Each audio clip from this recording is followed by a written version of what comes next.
At the level of taking over an office, the members of IEBC should be seen to be non-partisan. But that's not to mean that they should be apolitical, because they also have their rights. What I would suggest to you, the Constitution does not bar you from being political. It says you don't qualify if you stood for election. And your answer is that the reason for that is because you're not supposed to be seen to be biased towards political activity. Is that so?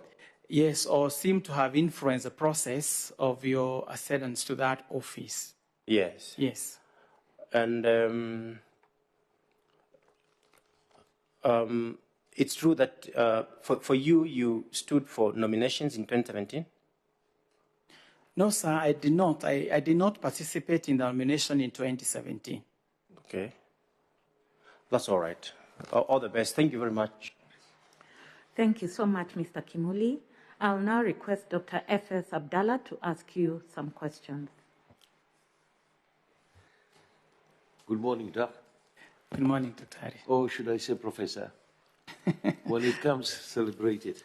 We'll be in the transition. Right. Thank you. Dr. Nganga, looking at your experience and qualification, I'm a bit confused as to why you would like to work at the IEBC.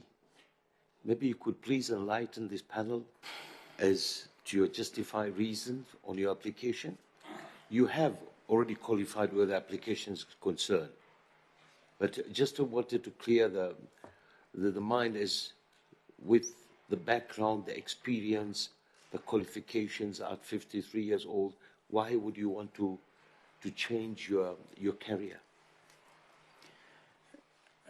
Dr. Hari, just as indicated by my moving from the university to the county government, I always have a desire to answer to pertinent problems within the society.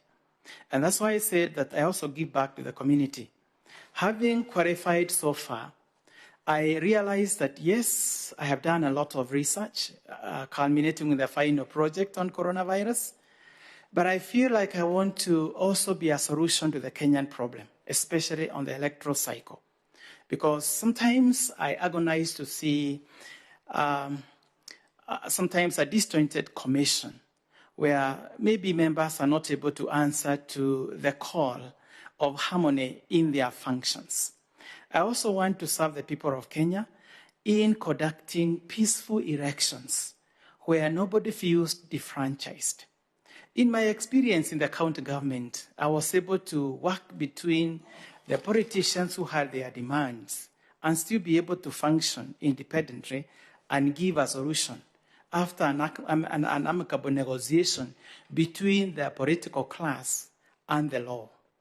So I really would want that experience shared by the people of Kenya as I function as that commissioner who will bring in, or who will be a member of a commissioner to bring in peaceful elections. This time again, Dr. Hari, we are going into a boundary delimitation session. This can be a very emotive question in Kenya coming shortly. I need a mind that is very stable, that is resilient. I remember I saw some of that function happening in Nakuru, and there was almost an altercation between a commissioner and the members.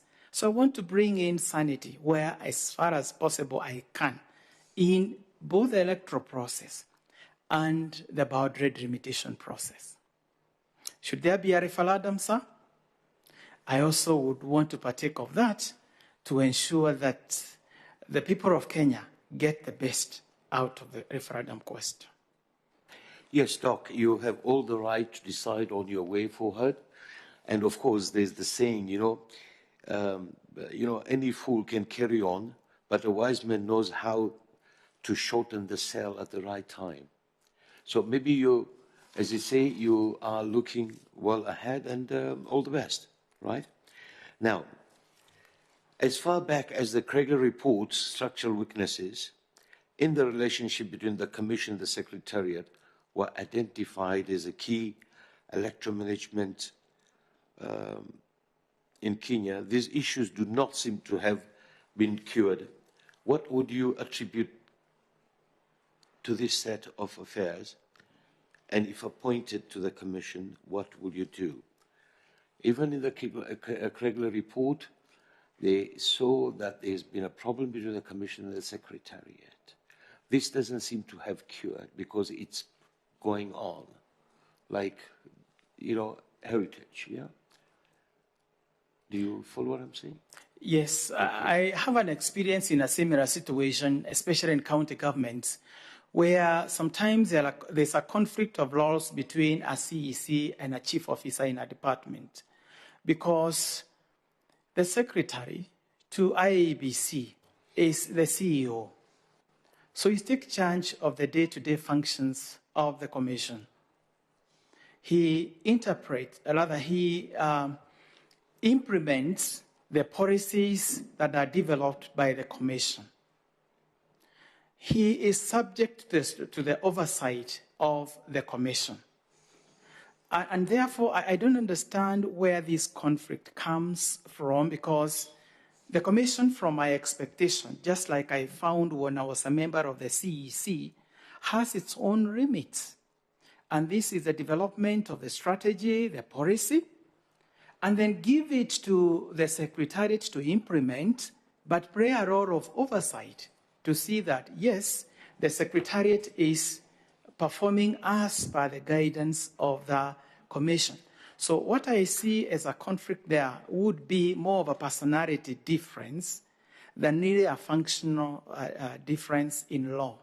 And this is why at this point, the commissioners will be able to know their limits, and where they think the oversight strategy can be extended, they have a way of forming subcommittees to look into the aspects that are bringing disharmony in the whole of the commission, because they have the oversight law. And if there is, and God forbid, a local secretary general or CEO, they have all the instruments to rein discipline on such individuals. So I think it's more of the two parties praying within their limits. Yes, Doc, I understand and I follow what you're saying.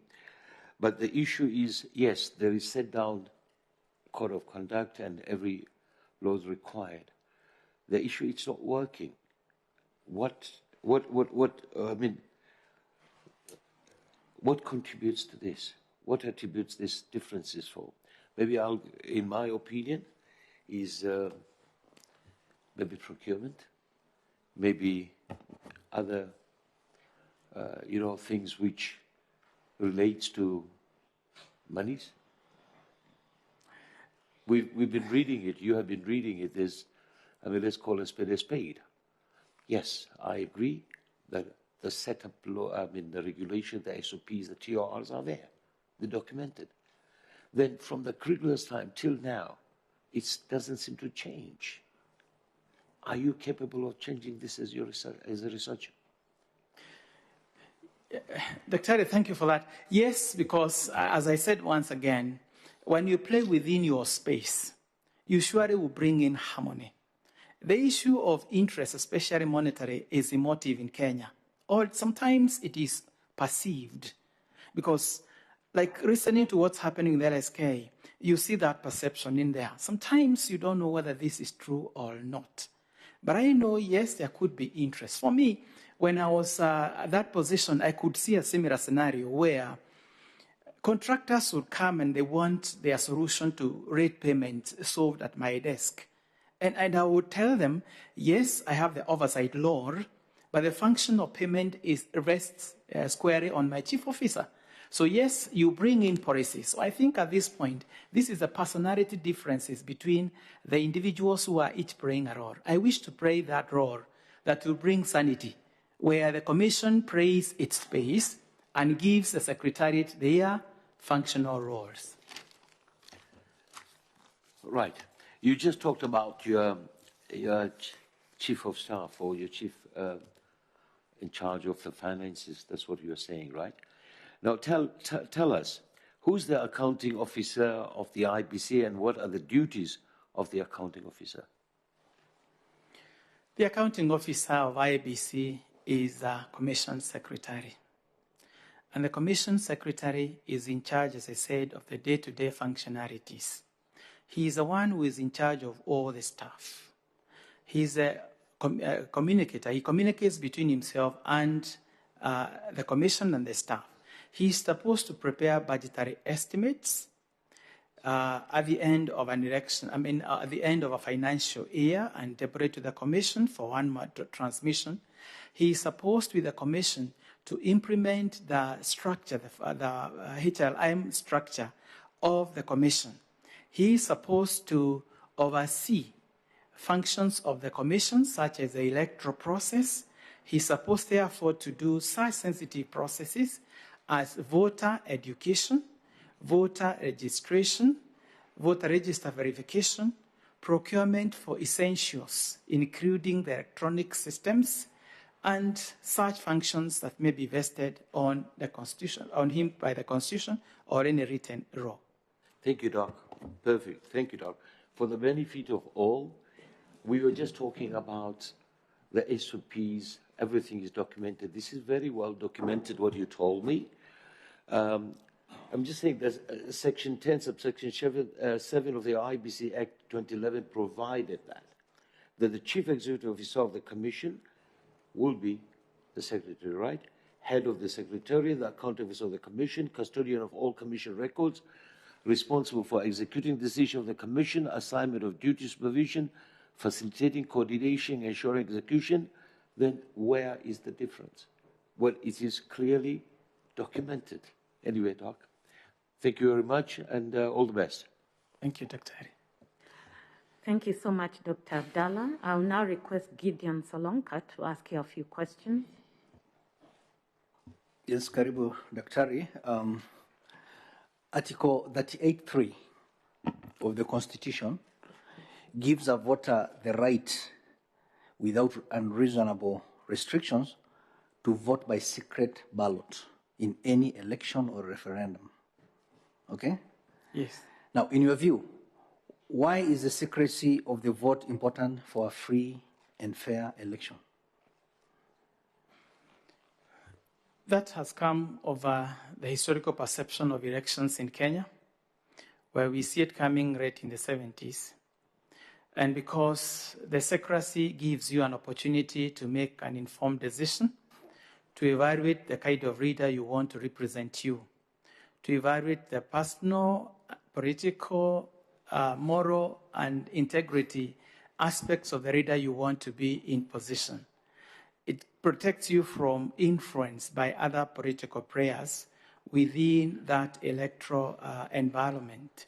So the secrecy is important because it also protects you or cushions you from the repercussions of your decision outside the polling station. Because when it's known that you voted for candidate X, then you expect the agents and supporters of candidate Y to have a perception. So it protects the community from otherwise the repercussions of their decisions in an electoral process and outside their social environment. Thank you. Now, what measures has IEBC put in place to guarantee the secrecy of the vote at the polling stations? Maybe you can share some of the measures. They caution us first outside the polling station. They ensure that the persons that are attending to you are non-partisan. Party agents, party mobilization, and party and candidate supporters are far off the polling station.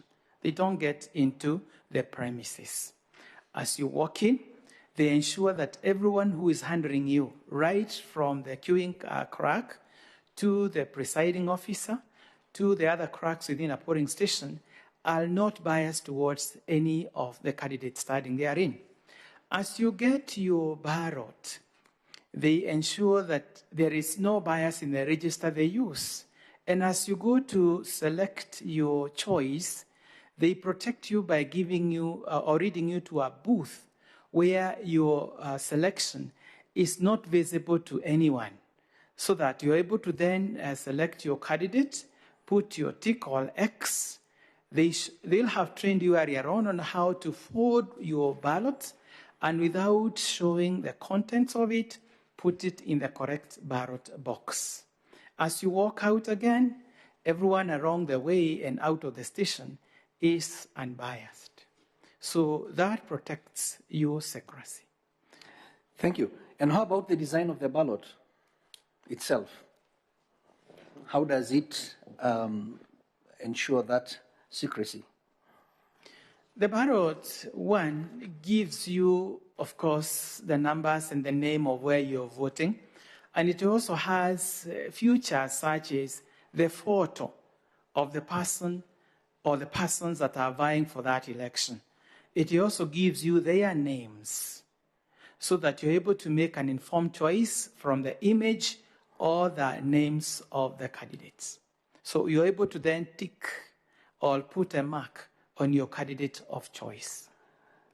Thank you. Now, after casting that ballot, are you able thereafter to know who voted? Like, are you able to identify the voter? That's what I was trying to look at. No, you can't, because if you write your name on the ballot, it becomes it's not counted. It becomes a non-vote for you. So it's not possible to know that candidate X voted for who. I saw that during the first multi-party election, yes, and that led to a lot of spoiled votes. So that's also another way of ensuring the secrecy. Yes. Okay. Now, let's go to Article 54(2) of the Constitution. It requires the state to ensure the progressive implementation of the principle that at least 5% of the members of the public in elective and appointive bodies are persons with disabilities. Okay? What do you understand by progressive implementation? This means that that was not to be implemented immediately after the promulgation of the Constitution, because it was a process that was going to take time. You realize that persons with disabilities have to go through a registration process so that they are vetted for the different types of disabilities and the degrees of the same. So this was not to happen instantaneously because it required then the vetting bodies to take time. Number two, it wasn't also to be instantaneous in the sense that the performance of the persons with disability has to be evaluated in the sphere of that institution.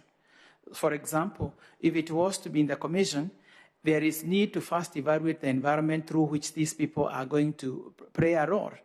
So that if it is an institution that cannot, for example, allow some disabilities to access its premise, then they are given time to change such an environment to allow the disabled individuals to participate.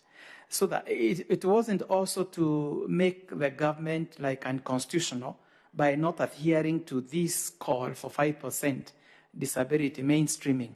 So this, just like the gender mainstreaming, was given a clause to take time. Okay. Thank you. And what measures have been put in place to achieve this? I see a lot of advocacy towards gender mainstreaming, especially in government. You know, every year, government institutions report back to their mainstream ministries on aspects of such issues as gender mainstreaming and gender mainstreaming. And this compels such institutions to progressively show some change from previous reporting system. There is a call all the time for this mainstreaming in such institutions in government and also in public sector.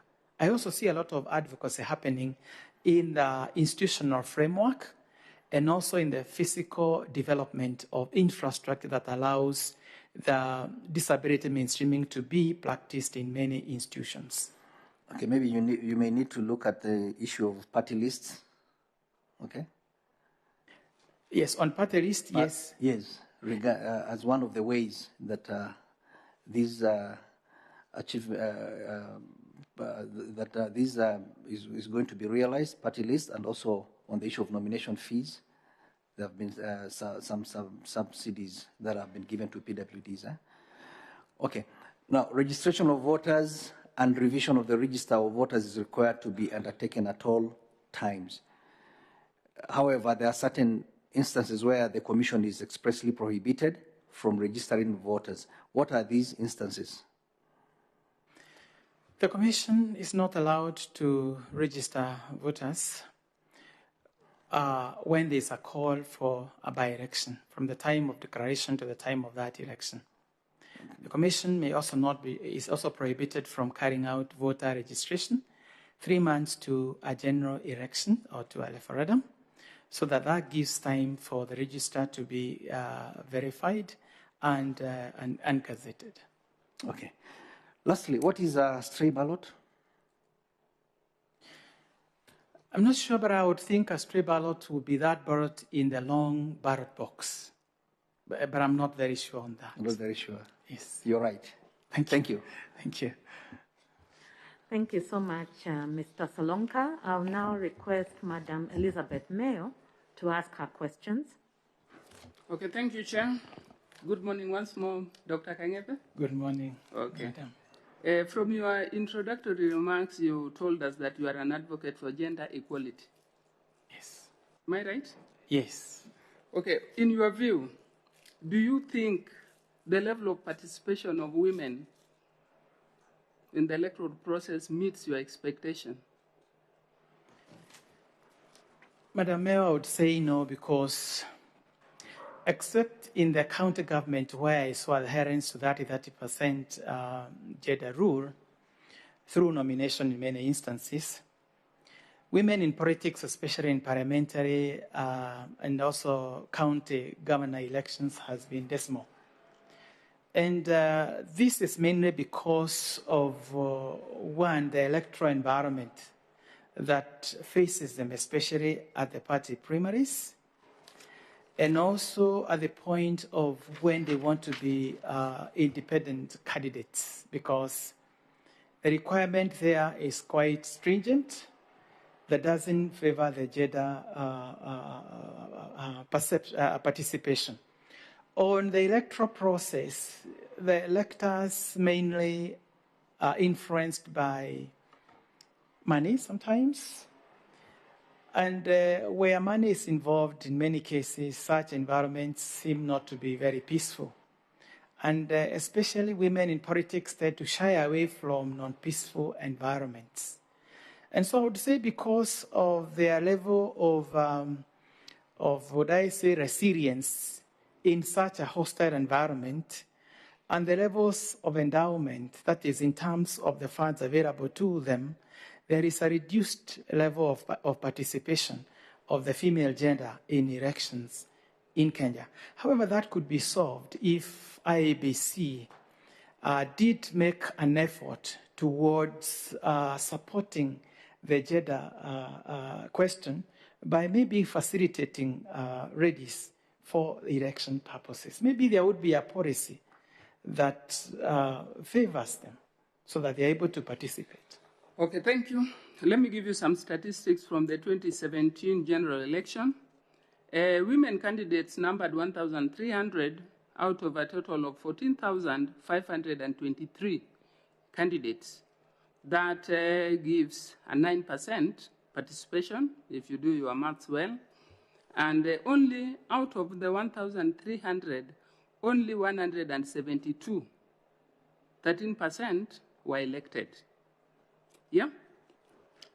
Out of that, 3 women were elected as governors, and 3 women senators were also elected for the first time in the history of Kenya. A youth was also elected as a governor. 8 people with disabilities were also elected to the office. Political participation, therefore, for women, youth, and people with disabilities fell short of international standards and actually failed to meet Kenya's constitutional requirements, especially the 1/3 gender quota. Do you agree with me, Dr. Kangebe? Yes, I do. So, of particular concern, which we want you to address, is that women and other special group interests were especially vulnerable to violence. If you are appointed commissioner to the IEBC, why is it important that we ensure that political participation of all sections of the society should be taken into account? Why do you think it's important? It is important because it shows that we have internal democracy that is free and fair and that gives everyone an equal opportunity. So I think on this, yes, we are falling short of the global expectation, the constitutional expectation, because of violence, as you said. But this is something that we would cure from IEBC, especially, and I insist again, this violence is seen during mainly nomination, where women are not able to penetrate the nomination cycle.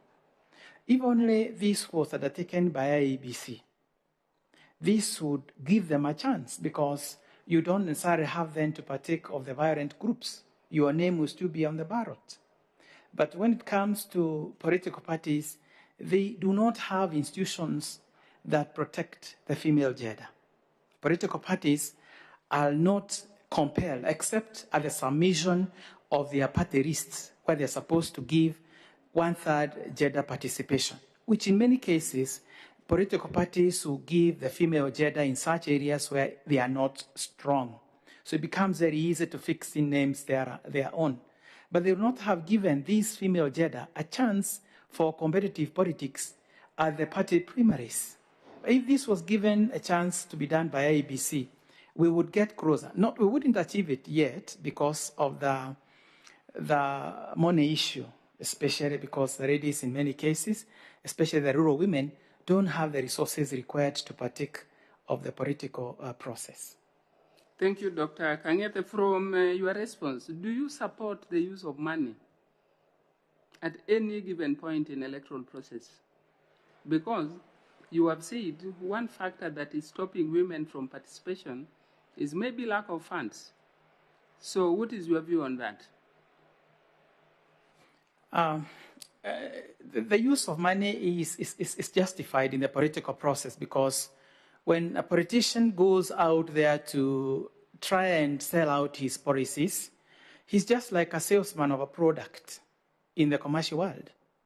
And so he needs really to sell his policies using every other technique that can be used out there, including advertisement, mobilization, hiring of venues, putting up billboards and placards, all that, Facebook and all that. So, of course, there's a justification for use of money during the process. However, maybe the campaign financing role should come in and make that expenditure very structured so that whoever wants to use money, for example, to cue young people and give them a few coins, will have to justify such an illegal activity. It would rather be that maybe the youths were employed to carry out an environmental friendly activity by that individual, and then they were compensated for their time and effort. Maybe the regulations to that Campaign Financing Act should structure the use of these resources in such a way that that directly benefits the populace. So it's not just left at the behest of the politician to devise the most probable way of attracting, especially young people, to himself, a fate that makes him appear very popular among the voters. Okay, thank you. You've also told us that sometimes women don't participate, maybe because of violence, hostile environments. So if you are appointed, what do you think you will bring on board to ensure that IBC will address the issue of violence in elections? I would, for example, mainly bring in the issue of voter education, either directly or with stakeholders. I would also bring in civil education, though not a direct function of IEBC. I would partner with the right government ministry to do civil education, especially on the role of the female gender in matters election. And on voter education, I would make sure that the curriculum sensitizes the populace on individual female gender who have succeeded, because many times they devise a curriculum without reference. you have correctly told me that 3 governors won this position. It would be a time for that to be brought out and be shown how these 3 female governors have performed compared to their male counterparts. So in voter education, we do not necessarily have to just think in terms of the right of the voter or the right of the public. We also need to benefit the public by giving them success stories. So on civic education, I find bodies that are going around our community that could be very useful in educating our populace on issues of the female gender. Okay, thank you, Dr. Kangete. So in your view, which stakeholders would you engage in this view to promote the interest of the participation of the special interest groups? I would use the Gender Council. I know they do support such effort, and see who the other stakeholders I would use. I would also approach such bodies as International Federation of Electoral Systems, IFS, for mainly funding for activities in especially advocacy for the participation of that female gender. I know there are other stakeholders that do participate in such endeavors. I would actually quickly sit down and look through a list of who then has interest in the female gender advocacy. But on the protection of the female gender, I would need to approach the Ministry of Interior, maybe the police force, to do more of the protection for the female gender, especially in the activities. Maybe there would be a policy within the security policy of IEBC to ensure that the female gender is given extra protection during that electioneering period, so that that will not make them shy away from the electoral environment. Okay, thank you, Dr. Ari. Back to your role at Kiambu County. Between 2017 and 2020, you were the executive committee member for education, culture, gender, and social services. Am I right? Yes. Yes. So based on your skills during that period, what do you think you can bring that can make a difference in the voter education strategy IBC is using now? I would have to, one, from my university environment, I would look first at the curriculum. But two, as I come to the county, I would look at which positions allow for the participation of the female gender than others. I remember the county had a problem, especially when I was looking at my ECDE teachers, who happened to all except 3 be females. And so at that point, I saw the participation of the other gender to be like much reduced. And this is just by the nature of that need for a motherly touch on a young ECD child. So I would have to look at the IEBC and look at what areas can they be well endowed. For example, if it is voter education, and there's a directorate for that, and I'm sending my team to hostile areas, I would ensure that I set the correct gender. But that's not to mean that I will not have a gender-compliant voter training sector. I would ensure that they comply to that.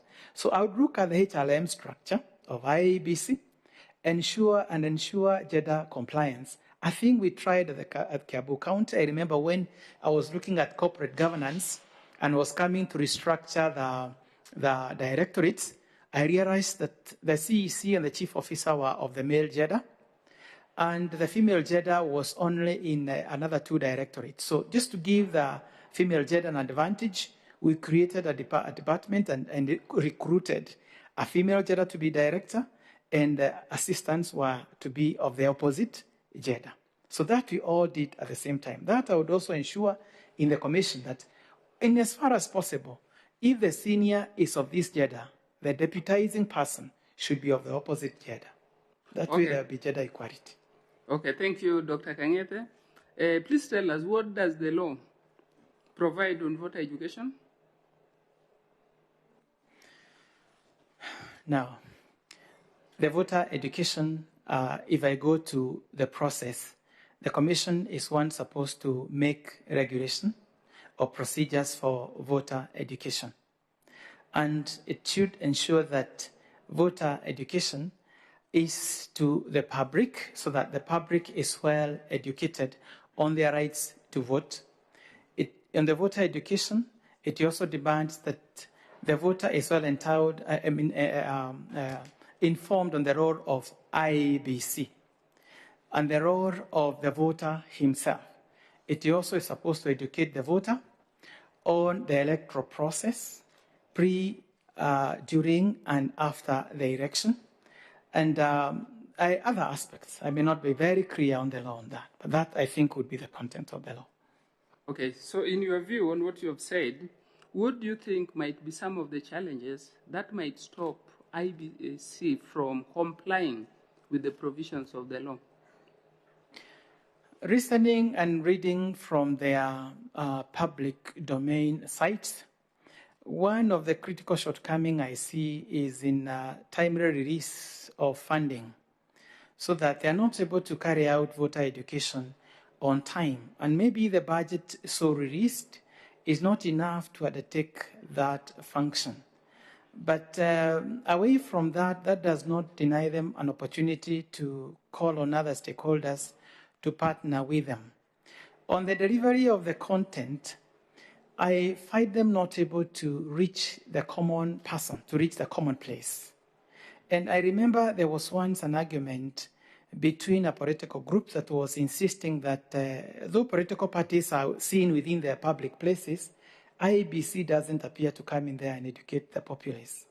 So on the voter education, they shouldn't just carry out within the voter education week, but should be a progressive process where the commission staff, especially when it is not a busy electioneering period, should be out there carrying out voter education. I hope that is allowed in law. Okay. So what kind of strategies do you think IEBC should put in place to promote voter education in the rural areas and in the urban areas? In the rural, because these are areas that they don't reach, I would want them to, or rather we will be able to partner with various groups in the rural areas. For example, the chief barasas are frequently held in the rural areas, and IEBC could present a short episode of the rights of the voter in such a forum. In the rural areas, I also see a lot of groups that meet for meetings like the CBOs that can also be focal points for voter training. I also see a lot of NGOs that partake of various trainings within the rural areas, which can be used as focal points. So I think stakeholder engagement would make them reach the rural areas very easily. As to the question of urban areas is easy because much of the populace is able to interact with media. So I would again go into the media place, maybe the print and the TV and voice, and I would also get into social media, the space of Facebook and WhatsApp and all the others, and be able to reach the urbanized setups. In the urban setup, I would also try to really put up billboards that are easily legible and accessible to the populace on aspects that I want to highlight, especially on the need to carry out peaceful, credible elections. Okay, thank you, Dr. Kangete. Thank you, Chair. Thank you so much, Madam Mayor. I'll now request the Vice Chair to ask you some questions. Thank you, Chair. Dr. Kangete, you are CECM in the Kiambu County government. That was during the period of Governor Waititu, isn't it? Yes. Now, this was a period that was characterized by many issues, scandals of all manner, political, conflicts and chaos in the county. A very difficult period, I would say. How did you survive that period as a cabinet of the county? Thank you, Mr. Choka. Very interesting question that I feared you'd ask me, because everyone out there thought that there was a lot of chaos in Kiambu County. Yeah, to the public eye and from the media perception, there was a lot of chaos. Just like it happens during the electoral period in Kenya, where commissioners are supposed to take control of the process away from that media perception. In Kiambu County, yes, from the media perception, there was a lot of chaos, as you put it, political conflicts, but to a difficult period. But to us, as CECMs, we did not play game to those perceptions because we were guided by the County Government Act and the Constitution in the functions of the CCM office. This is why you find, even though there were these conflicts and chaos, I was still busy in my office driving amendments to various sections of the law. I was busy in my office disbursing bursaries to the young people. At one point, even towards the end of my term, I remember I was able to drive a motion for the increment of ECD's teacher salaries by 40%. That happened towards the end of His Excellency Waitito's term. So for us, we were guided by the law. And to make it all, we had the goodwill within ourselves and the governor then. And we had to look at the well-being of the populace in Kiambu. So to cut this short, we acted within the lines of the Constitution and the law. Thank you. Yeah, that's interesting. There were major scandals involving the use of finances, county finances, resources. Eventually, the county government was actually suspended. And you want to say, and you're part of that government, and you said in your opening statement that you're collectively responsible to the governor. And you want to say that you just acted without taking note of all these things? And they didn't affect you at all? Sir, you realize that a CECM, yes, is directly answerable to the governor, and they function collectively as CECMs. But you realize that the county assembly has an oversight role. And so you have to function between the appointing authority, who is the governor, who has a leeway to engage in those political issues. But you are answerable to a county government, where the MCAs have to call you occasionally. And you'll be surprised how the county government, members of the county assembly function. During all this time, they were still playing their oversight role. They were calling us all the time. And so we had to function within the law, lest we also get into the murky waters. Yes, it's those murky waters. Those murky waters involved expenditure, misappropriation of county government finances. You are part of the county government,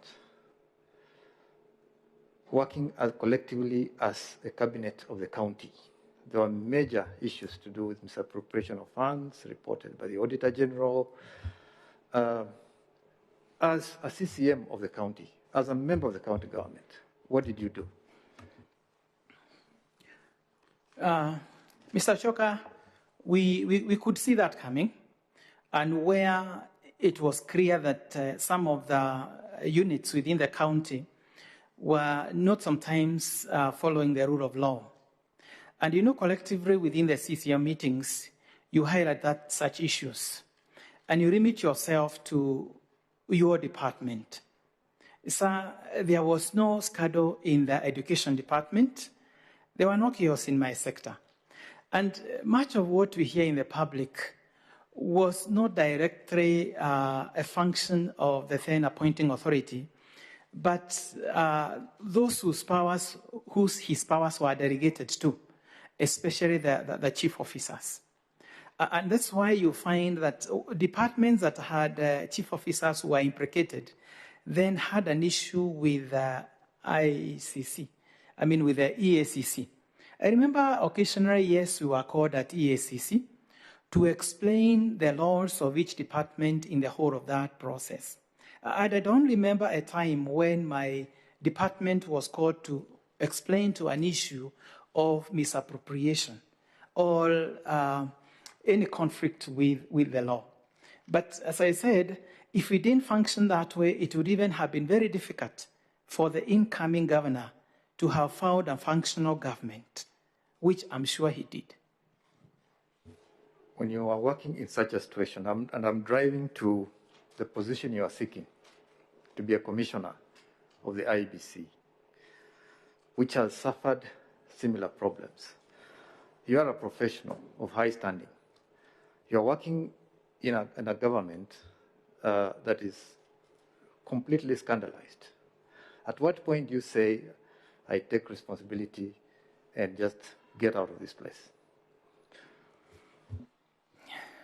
You know, whenever you're working within a political environment, you obviously expect a lot of political interference, just like it happens with the Commission of IEBC.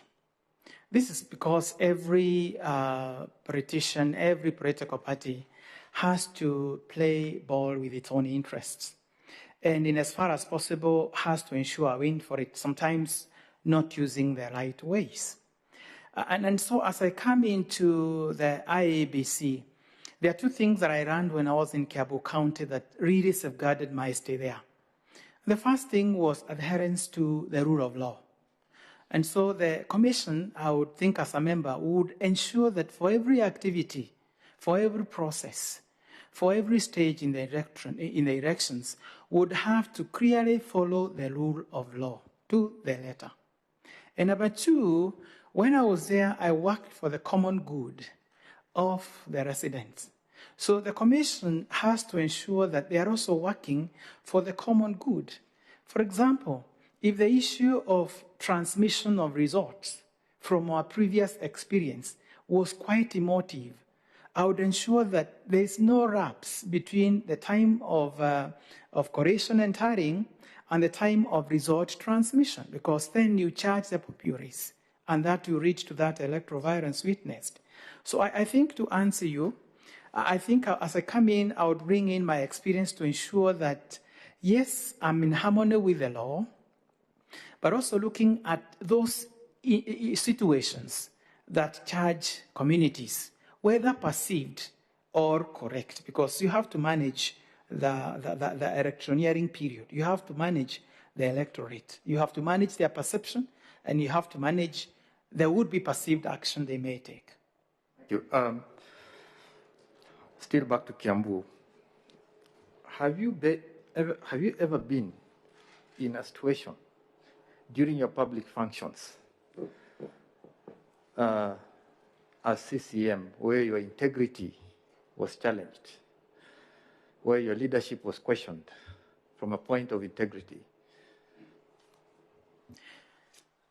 Yes, I would say, yeah, there's a time that happened. And what happened at that point is that according to the Bursary Act, it is a prerogative of the CECM to apportion parts of the bursary funds into either bursaries and scholarships. As I came in, I found that there were some beneficiaries from the previous government that were still to benefit from such a scheme. And according to the perception of the new government, especially the members of the County Assembly, such a commitment should have been discontinued. But I chose not to, because I believe in perpetuation of a government commitment and the rights of the populace.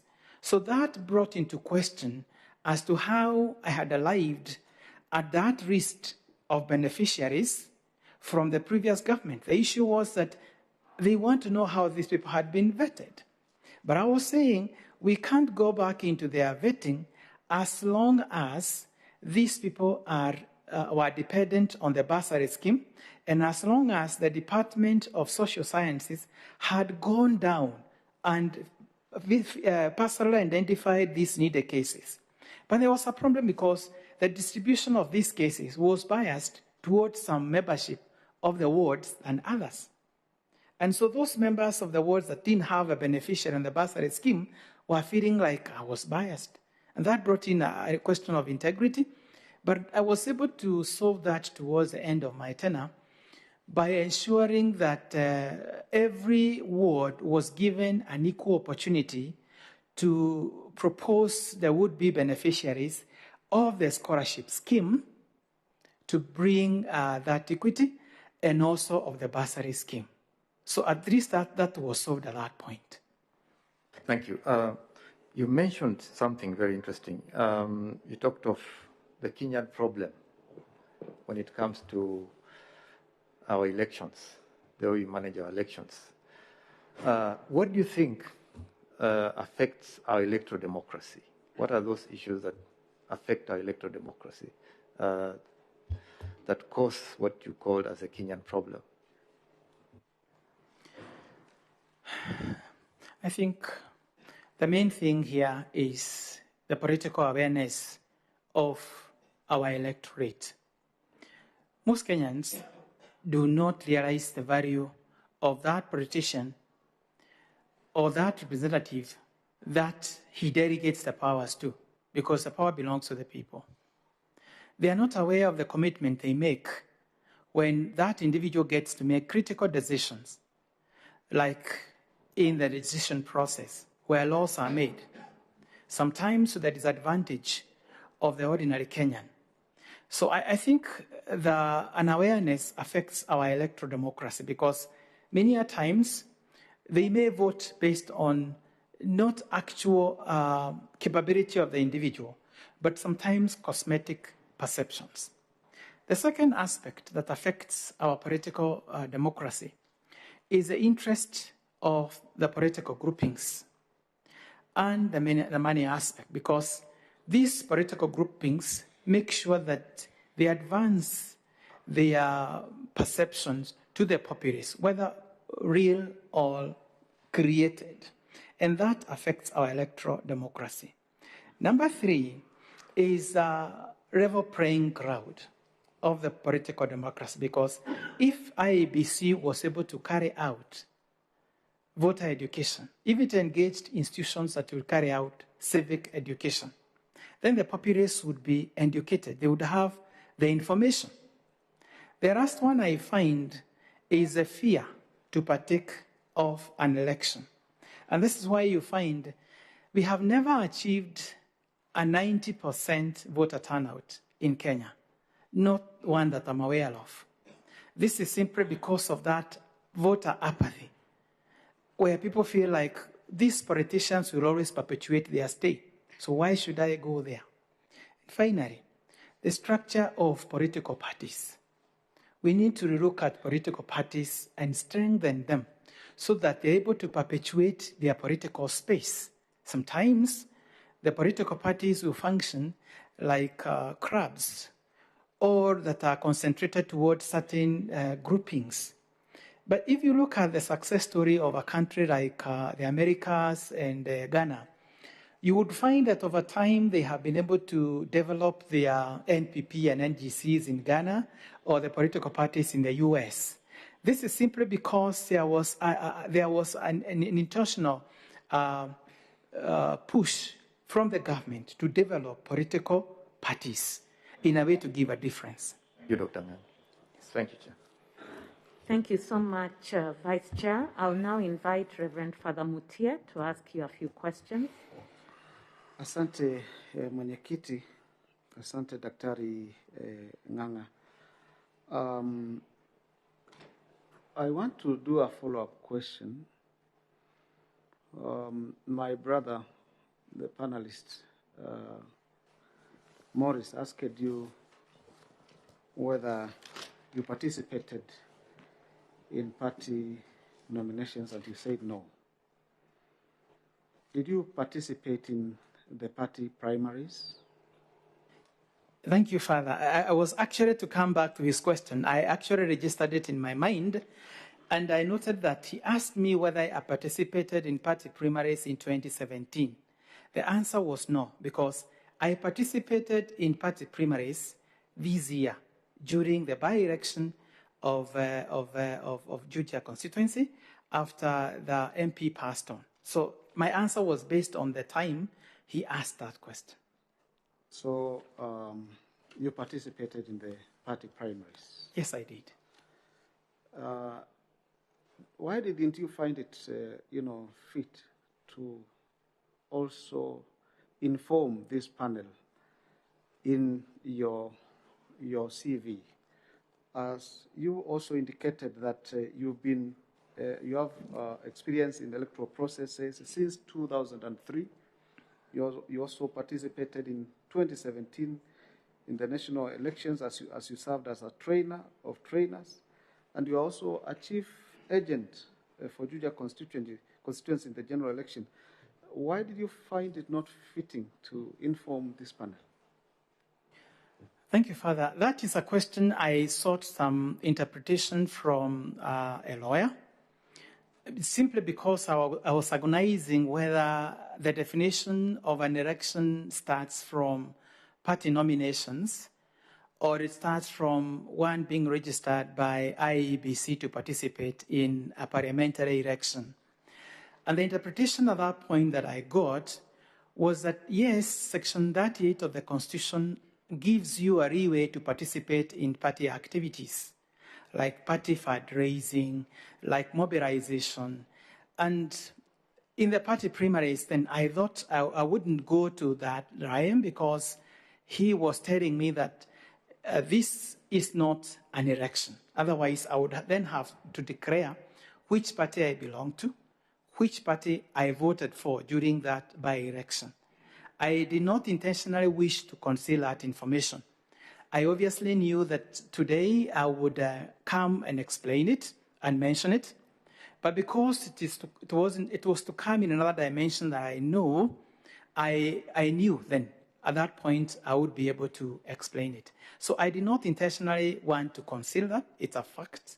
It's a fact from my environment, and I had sought some legal advice on that. So from your sentiments, you alluded to the fact that commissioners need not to be seen, as biased to a political party or a political affiliation. Is that what you said? Yes, I said that, and even looking at the current chair of IEBC, I see him arrive member just a few days before he was appointed, not to talk about others. But I was looking at historical perception of what has been happening. True, yes, one has to be political, but not be biased. I think I did in my office life. As a member of a given party, I have never been biased in my official capacity and in my decisions. And probably, would this not affect your impartiality and objectivity in performing your duties as a commissioner of IEBC? No, Father, because once again, and as I'm saying, one doesn't have to be apolitical for you to assert that position. Mm-hmm. And even when I was in the county government, at no time did I serve a specific party. So in the function of a commissioner, it is expected that you practice impartiality. It is there in the Code of Conduct. So, and as I said, I have to adhere to the rule of law, which includes any codes of conduct. And therefore, in my decisions, I will not practice partiality in decision making. So this doesn't, but of course, it is expected that once I get the position, I will have to disengage entirely from any political party affiliation. That I have already done, like yesterday, and long before I applied for this position.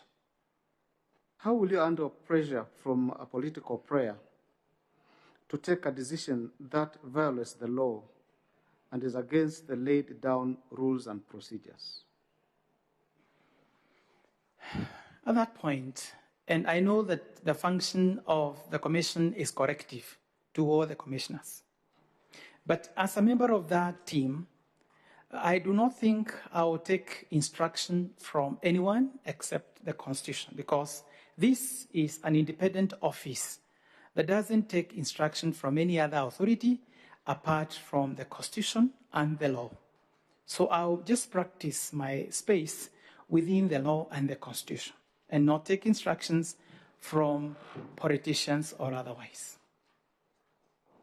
Probably just to add, you need also to recognize that IEBC is an independent body. That I have said. Thank you. Yes. Sir, allow me to request to get information from you on a number of complaints that have come to us. On behalf of the residents of Chai Estates, you run a water business called Mustard Sweet Water Services Limited. It's alleged that without prior notice to the residents, you disconnected water supply, which was a total breach to the contractual obligation owed to members of that estate. Would you tell this panel something about that? Further, I'm actually happy that that issue came up here. It has been an issue in my neighborhood because out of innovation in 2005, when I settled in my neighborhood, I found a community that was drawing dirty water from the river Terereka and Theta. And the community was in trouble. I did a borehole as a teacher to build a school, but the community came and requested for that water. They agreed to develop the infrastructure, or I would supply the water from my borehole. So this is a project up to today where the infrastructure is developed by the community, but I source for the water. Now, having started in 2005, in around 2017, the road to our estate was to be constructed by Kenya Rural Roads Authority, KELA. And they wrote to us and told us to move the water system from the road corridor for that construction, which we started to do through resources raised by the community. But as we neared one estate, then called Chai Estate, at that time it was being led by one who had failed to capture the 2017 MCA seat and was waiting for us to see how we would perform at that estate. He took it upon himself to want to micromanage the water project, not knowing that KELA was clearing the pipes upstream. We as a company was running behind trying to replace them.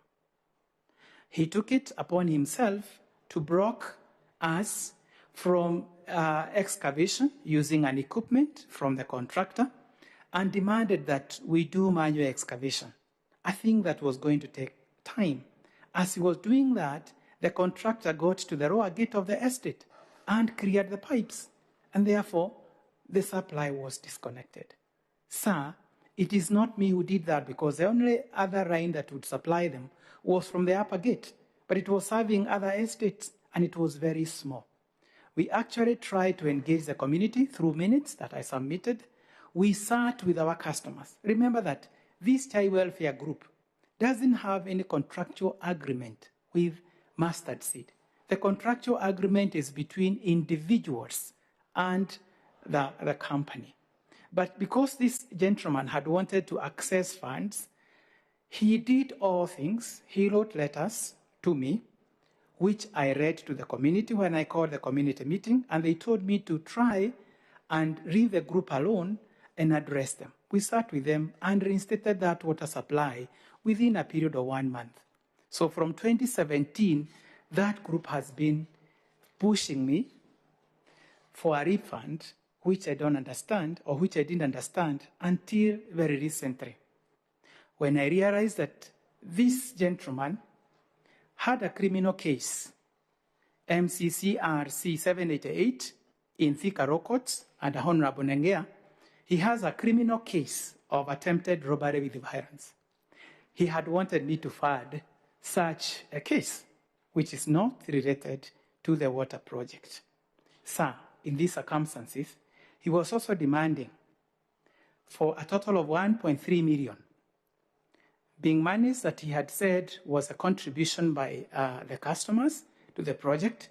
He even gave me an account where to deposit this money.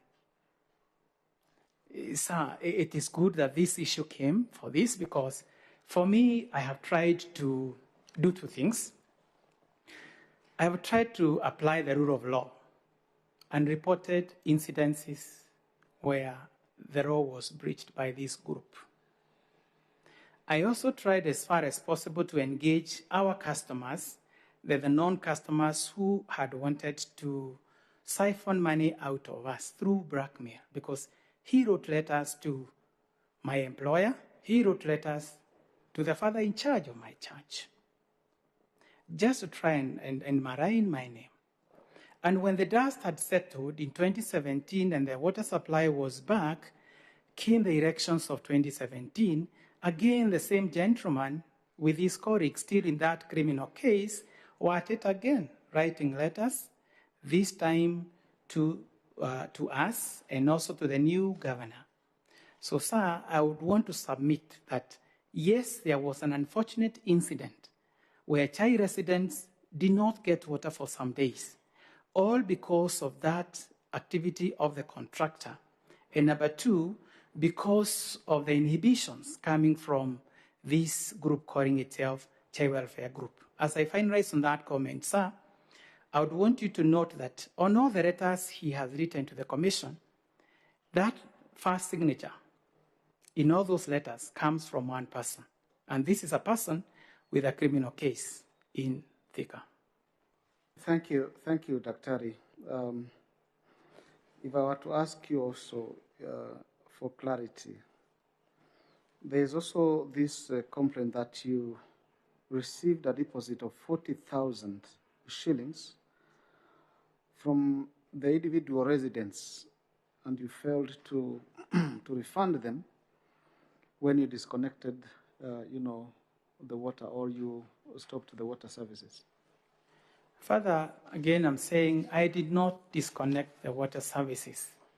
The Lord contractor did. And there's a letter written to the company dated August 2017, which I attached. And therefore, the contractual agreement is still rife.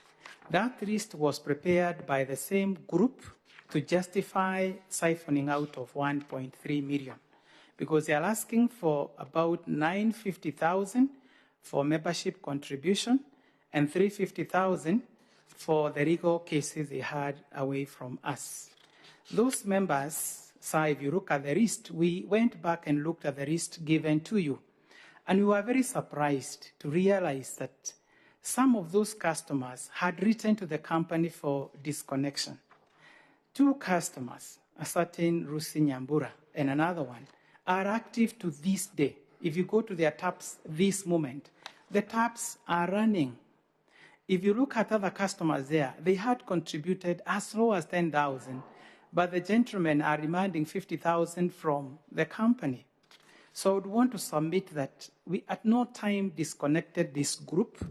At no time do we owe the group any money, because the agreement between my company and the community is that the community contributes towards infrastructure development, or the company goes to look for water sources.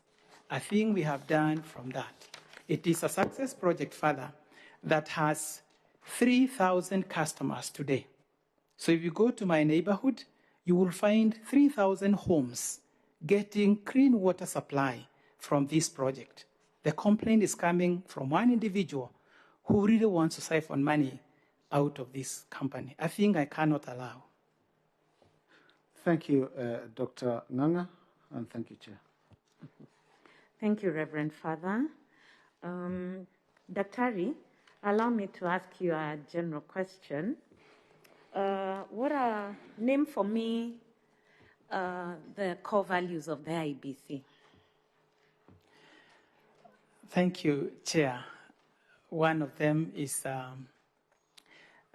following the rule of law. I know there is integrity, there is teamwork, there is innovativeness, and there is inclusivity.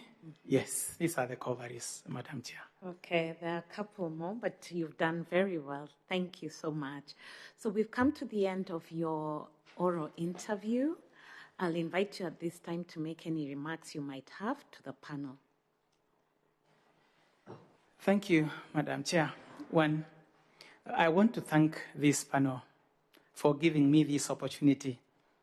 I've been able to look through the panel and seen the synergy and the energies that each member puts towards this election process.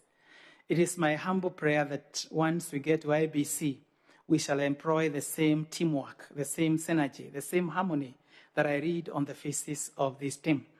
I thank you so much for giving me this opportunity. I thank the people of Kenya for that constitution that gave mandate to this panel.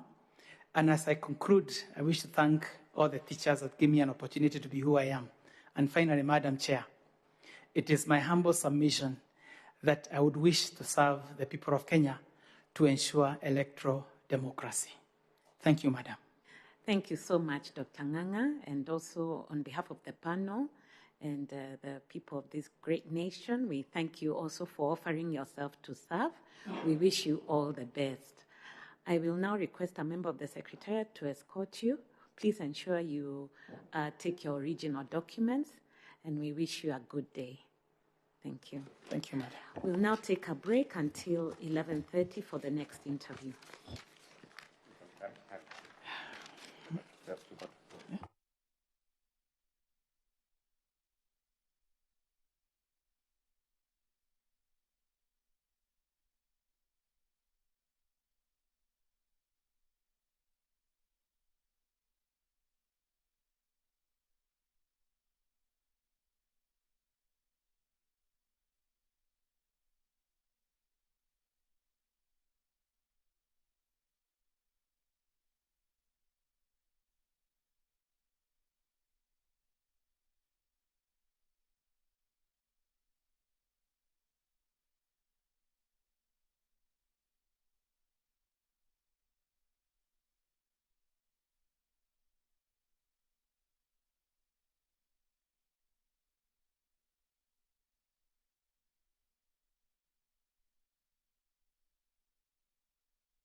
Miss Julie.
Good morning, Ms. Juliana Cherera.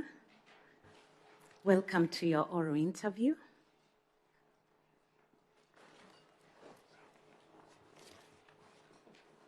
Thank you. Good morning, Chairperson. Okay. Allow me to request the members of the panel to introduce themselves to you so you know who is interviewing you this morning. I'll start with my far left. Oh, thank you very much, Chair. Good morning. My name is Maurice Kimoli, a member of the panel. Good morning, Juliana. My name is Faridun Abdallah, member of the panel.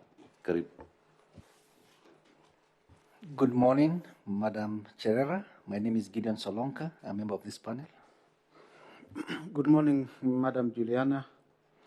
My name is Reverend Father Joseph Mutie, a member of the panel. Good morning, Juliana. I'm Aworia Choka, Vice Chairperson of the panel. Good morning, Juliana. How are you this morning? I'm fine, thank you. Okay, my name is Elizabeth Meyer, member of the panel. Thank you. And I'm Elizabeth Muli, the chairperson of this panel. Welcome once again. I'm going to request that you try and be concise in your responses to the questions we'll ask you this morning. We've had a chance to go through your documentation, so we know what is there very well. So this is really an opportunity for us to get to know you better. If a member asks you a question and you're not clear about what they're asking, please feel free to ask them to clarify for you. We'll proceed to start, and I'll start by asking you, Juliana, to tell us who you are and share with us highlights of your career that would demonstrate to us that you are the ideal candidate to be appointed as a member of the IEBC.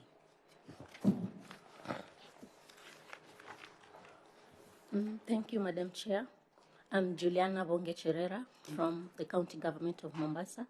I'm currently the Accounting Officer, the County Chief Officer in the Executive Department. Thank you for your question. You asked me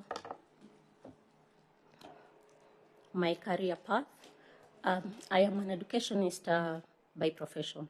My first degree was education and Bachelor's of Education Arts. I did Kiswahili and Geography.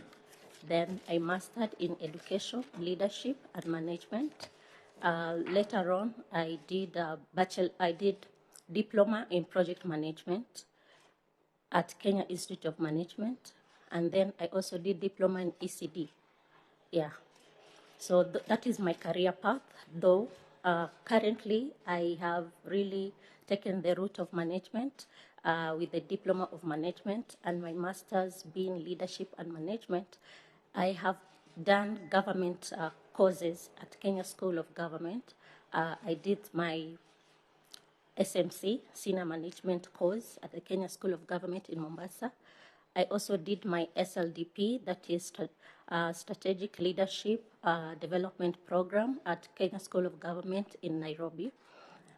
With that, it has given me the management skills and what is required in government, government procedures. I am a hands-on person in this career field. I've also gained a lot of experience being the accounting officer at the executive. I have managed different units.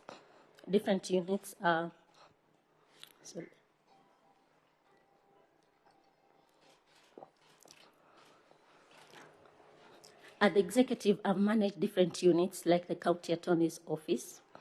I've also managed our media team, which is the best communication team for the county government of Mombasa, being very vibrant in giving out information in real time, packaging it in the right way that is palatable to the consumers. We are very vibrant in branding Mombasa because we know that it is a touristic town. It is also a port city. I've gained a lot of management skills being a member of the strategy development unit in the Office of the Governor, Mombasa. This team comprises of the advisors to the governor and the county chief of staff. Now, what we do as a team, we scan the environment and we look at the gaps that are there in delivery of projects, and we look at where are the challenges, why are these projects not being implemented in the right time. So we sit as a team and formulate strategies, and we do concept notes that will go to cabinet to be discussed by the cabinet. So being a member has given me an oversight of being one strategic person, visionary, to look at the corporate body, the holistic approach of government, and that is what we do at the Strategic Delivery Unit. One case in scenario, we have done a research when our revenues were dwindling downwards. We did a research on the social economic impact of the SGR in the port city of Mombasa. And that research really was a turnaround to many things, in that the recommendations in the research was now playing field that different stakeholders could now come, sit, and we could talk together. And it was a win-win situation whereby the county government of Mombasa got a win to know that in the exchange of SGR, we are getting the Miritini Industrial Park. And for the national government, we had an opportunity to sit together as our major stakeholders, and now we plan together as a team. There is consensus, and moving forward, in the 5 years to come, Mombasa is going to be very vibrant again. So those are some of the experiences that I'm going to bring into the commission if I'm successful, in that it is a holistic approach on management, holistic approach in oversight of particular units that are usually under me. Like I said, the communication unit. I'm also in charge of the county secretary and the cabinet for the county government of Mombasa, in that I facilitate being the accounting officer. I've also been exposed into special programs. We have special programs. Being the executive, we do intergovernmental relations with our stakeholders, whereby we deal with issues that are rampant in Mombasa, like the counter-violent extremism. We have a directorate that we initiated and formulated in our organization structure, whereby issues to deal with counter-extremisms have been handled. We go down to the grassroots level and we talk to the Mama Mboga, we talk to the youths, and we talk to every stakeholder so that we are able to live together in cohesiveness. We are the best county in terms of cohesion and integration, whereby we are all inclusive. These are some of the good governance that we have implemented in the executive, whereby all our projects and everything, we make sure that we go down there, we do public participation, we talk to the people, we move kule vichochoroni uko chini, we talk to the people, we bring them on board, we discuss together. So this one, I'm going to bring it on the table. I have no problem in working anywhere in this country. Being born and raised in Mombasa, a cosmopolitan city, whereby the whole of Kenya lives in Mombasa. There is no tribe that does not live in Mombasa. I have taught for 13 years in Mombasa. First, I taught at Bohora School. It is called Al-Madrasa Burhania. I have taught at the Islamic Teachers Training College. I have taught at Kajembe High School. That is when I was employed by the Teachers Service Commission. I have also taught at Kajembe Boys. So that experience and dealing with the young people and dealing with the parents, and then later on getting into county government, this one has given me exposure to work with everyone and to ensure that these people are included and are brought on board and are given information of what is expected of them by the commission. This is what I'm going to bring on board. To continue, what I'm going to bring on board is the experiences that I've gathered over time. You remember the COVID-1. We know that it really hit Mombasa, and Mombasa was the first county that was locked. In that time, we were not prepared about how to handle COVID. We were getting the information from the public health on the protocols. Our people were locked down. They could not move out and do business. For your information, Madam Chair, Mombasa, we have a population over 1 million that work in Mombasa but live outside Mombasa. So we are so interconnected and related to each other. While the lockdown was done, it was very hard for the people of Mombasa. Their economic, the income was now down because they could not go out and work.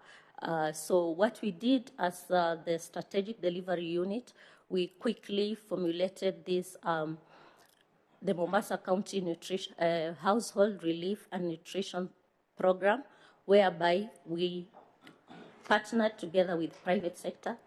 We worked together in preparation, implementation of this project, whereby we delivered food to the household, door to door. And I was in charge of one sub-county called Kisauni sub-county. It is very vast. I was given that responsibility. We were delivering food at night. It was a very strenuous exercise. We worked over day, and at night, we are back in the field. And Madam Chair, that was the time that our Muslim brothers were also having their Ramadan. So it was really hard, but we managed to take advantage of that time of Ramadan and that time of the curfew, so that at night, together with the security, in Mombasa, we worked so well with the county commissioner, we were able to deliver food to the doorsteps. So this one, and I look back to the mandates that is with the IEBC, conducting elections to the grassroots, and I believe I'm up to the task to oversee this exercise from the beginning to the end. Thank you so much, Juliana. Allow me to ask you if you are a registered voter. Yes, I am. Where did you vote in the last election? I voted in Mwembe Tayari. My polling station was Kobles, where we have the Red Cross. Mm-hmm. Thank you so much. I'll request Mr. Morris Kimuli to ask you a few questions. Thank you very much, Chair. Juliana. Yes. Let me just confirm so that we may know you better. You say that you have done very well branding Mombasa and you are the best county. Is there a study that has shown that Mombasa is the best county? No, we've not conducted a study, but when you look at, when you scan around the environment and you ask anyone about something that is happening in Mombasa, they know. But when you ask someone something that is happening in another county, let me not mention names, it is neither here or there. So to us, we have employed a business strategy in our communication to brand Mombasa, because we know what communication means and we know what branding is all about. And knowing that Mombasa is a touristic port city, yes, it needs a lot of branding. Okay. Now, when you look at our law, to some extent, during the election period, members of the executive are barred from participating in open campaigns. Is that a correct statement? And ministers in our government go out campaigning during elections, for example, by-elections. When you are sitting as a minister, you are serving as a minister or a member of the executive, can you go out campaigning in accordance with our law? No, you cannot. Why is that? Because they are state officers, and because they will use public fund to go out and campaign, they are not allowed to. Are ministers, let me call them ministers, they're not ministers by law, at the county level, also state officers bound by the requirement not to engage in campaigns and political activities, partisan political activities? The executive committee members, they are state officers. They are not public officers. So if you are a commissioner in IEBC, one of the things you would do is to see to it that ministers and employees of county governments do not participate in partisan electioneering while they are serving. Is that something you think you would do, or it would not be within your mandate as a commissioner of IEBC? It is within the mandate to ensure that the code and conduct of election has been observed. If they're going to participate, of course, they'll participate through their political parties, and that will be very wrong. That would be very wrong. Yes. Now, in your view, is a governor a state officer for the purposes of the Public Officer Ethics Act and our electoral laws? Yes, the governor is a state officer.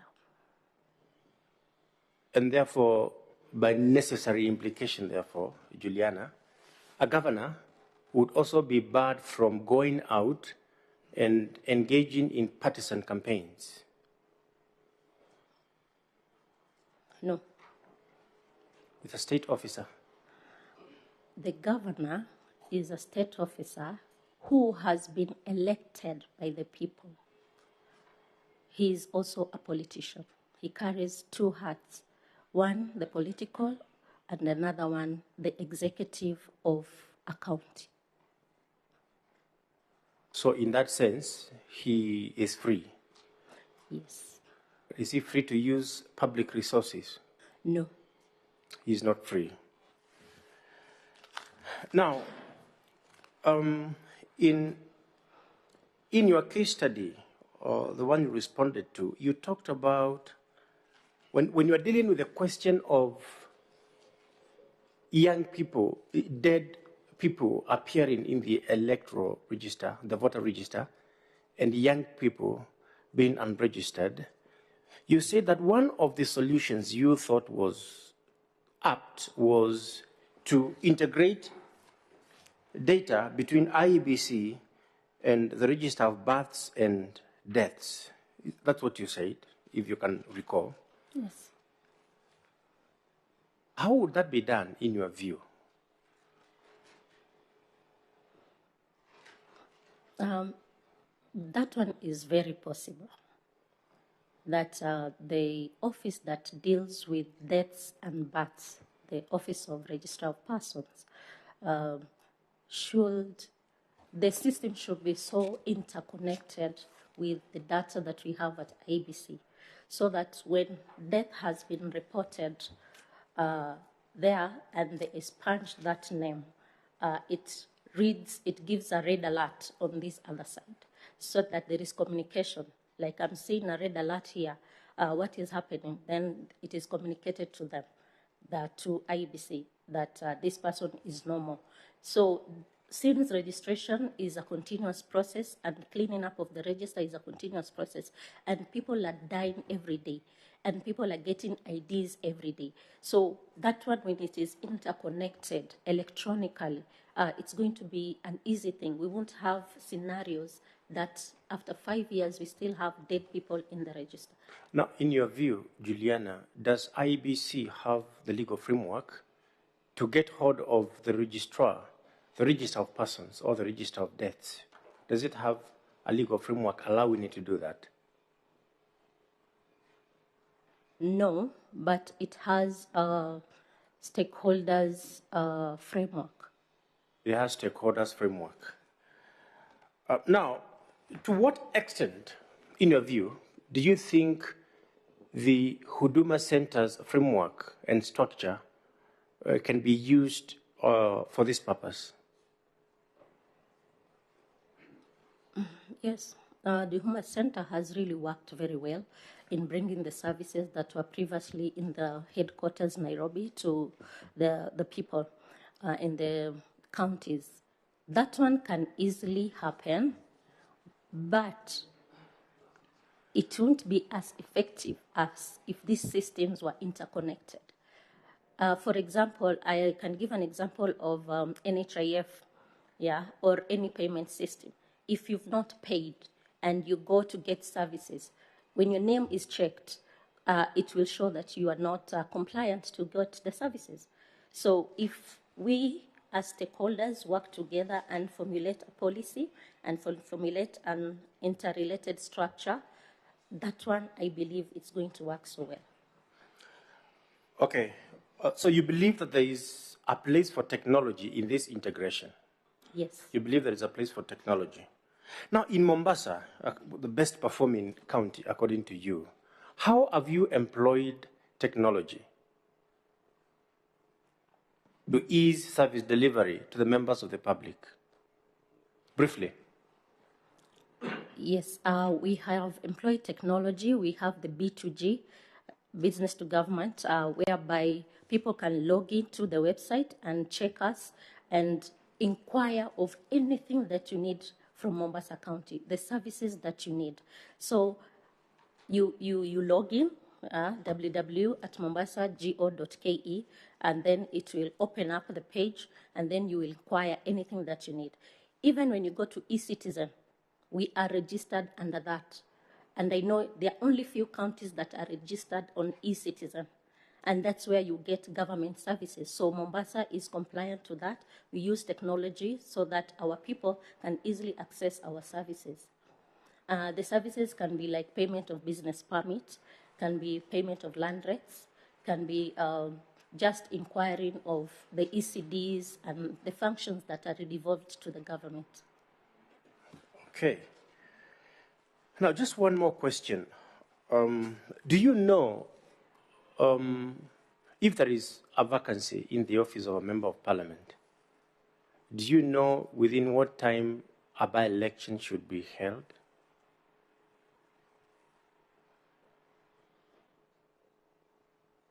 Three months. Are you sure? Yes. You're sure? Just mention two circumstances under which a by-election would occur in the office of a member of parliament. When the member of parliament dies. Yes. When the member of parliament is incapacitated, either mentally, physically. Member of parliament gross misconduct. Thank you. I just needed two. And thank you very much, and all the best, Juliana. Thank you. Thank you very much, Madam Chair. Thank you so much, Mr. Kimuli. I'll now request Dr. F.S. Abdallah to ask you a few questions. Thank you, Madam Chair. Juliana, ulikuwa nakusikia wasema baada ya kichochoroni hapa. Pepeta ziko bado na mabuyu? Sorry? Pepeta na mabuyu ziko? Pepeta na mabuyu ziko. Zapatikana, eh? Karibu. I'm indeed happy and proud of your pride in your county. Congratulations. Thank you. I happen to be from there. All right, thank you. Now, Juliana, from your CV and work experience and achievement, you are a very, very, very busy person, and your job description is very demanding because, indeed, it's very executive. Just, you're overseeing the general administration, oversaw management, promoted, and you said you are implementing the cabinets and all that. And you're so proud of the growth and the development of your county. Then what interests you to come to IEBC? Okay, thank you. My interest to come to IEBC will be a personal story. Now, back in 2007, when we first had the first post-election violence, I was staying in Mikindani in Mombasa when it happened. And you see, when it happened, we didn't know much about post-election violence. We didn't prepare. We didn't know that something like that can happen. So to me, it was a very disturbing thing. I was a young mother with my small baby, 1 year old. We stayed indoors because outside it was chaotic. There was a lot of vandalism. Things were being destroyed. And as a young mother in the house, we reached a point that we didn't have food supply in the house. At some point, we just stayed the whole day. We just took black tea. There's nothing. We had money. I was a lecturer at the Islamic Teachers Training College with money, but you cannot do anything. So that scenario took me aback to not only being a voter in this country, but to look at the management of elections in this country. So that was my turning point. When I look at elections, I'm not seeing myself just like a voter to go and choose my leader. I look at it in the terms of management, administration, what went wrong, what is it, does it have to repeat again? Are we making Kenya a better place to stay? Are we leaving a legacy to the young people? So it's personal and it's very emotional. Thank you very much. Now, Juliana, corruption is rampant vice that our country is grappling with. What measures can be put in place at the Commission to mitigate against corruption as a potential risk?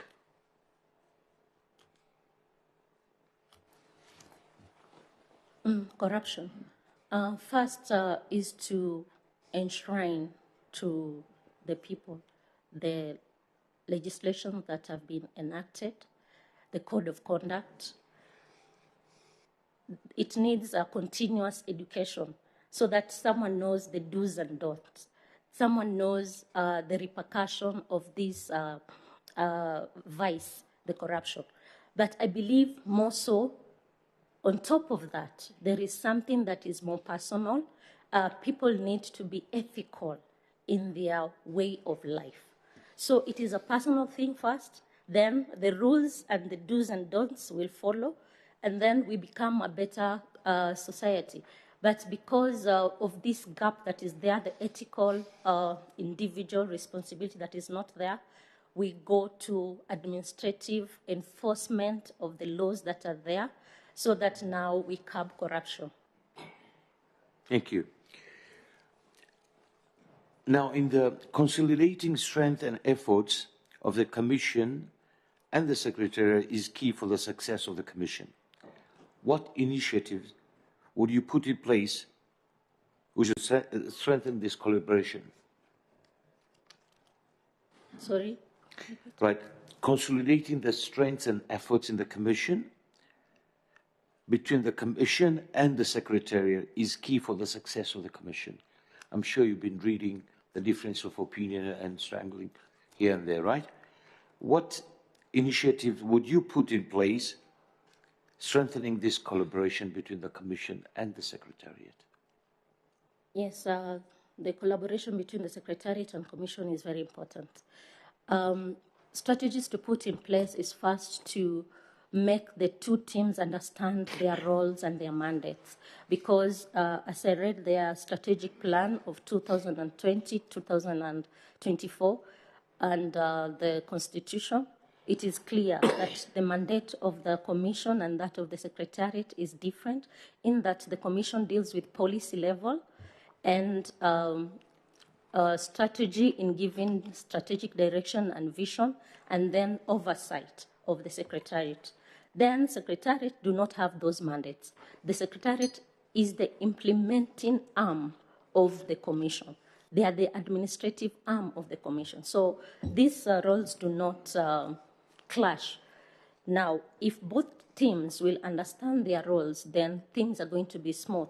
I'm drawing an example from where I'm coming from, we have the county executive members, and then we have the chief officers. Now, roles are not conflicting because the county executive committee formulates the policies. They are the policy arm of government, while downwards, we are the implementers. So policies are drawn up there, they're given from cabinet through the county secretary. Then the team down here from the county chief officer and the directors, we now implement that which has been agreed at the commission. That is very important. Role separation and clarity of the roles. Number two, creating a team.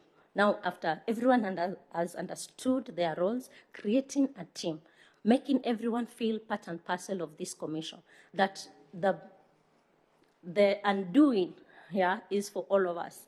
And if we do well, all of us win, and it is for the good of the country. So there is need to do a lot of capacity building, professional development, team building, having time and regular meetings whereby there is reporting structure so that when someone deviates from their functions, they're able to be brought back to life. So constant meetings, very key. Right, thank you. The IBC, in one of the reports, identified high turnover of the staff as one of the challenges that is currently facing. Using your skills and experience, what would you do to address the situation? In one of the reports of the IBC, one of the problems they're facing is the turnaround of the staff. Yeah.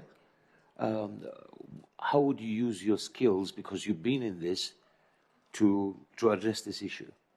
Okay. Because I'm sure you will appreciate, then you need to start again. If the staff keep on moving out, then of course it delays the train to move on. Yes, thank you for that question. Now, staff high turnover from the commission being a problem, it's an indicator of something. And as a commissioner, if I am given this chance, is to not give a blind eye to this issue. There is an underlying problem why people will just want to leave. We'll do an internal study to find out what really is happening to the staff. One, I can just think something. I say maybe the staff in IBC are facing insecurity problems. Of the tenure, yeah? It is insecure. Maybe there is profiling, yeah, because of the kind of political environment sometimes we get ourselves in.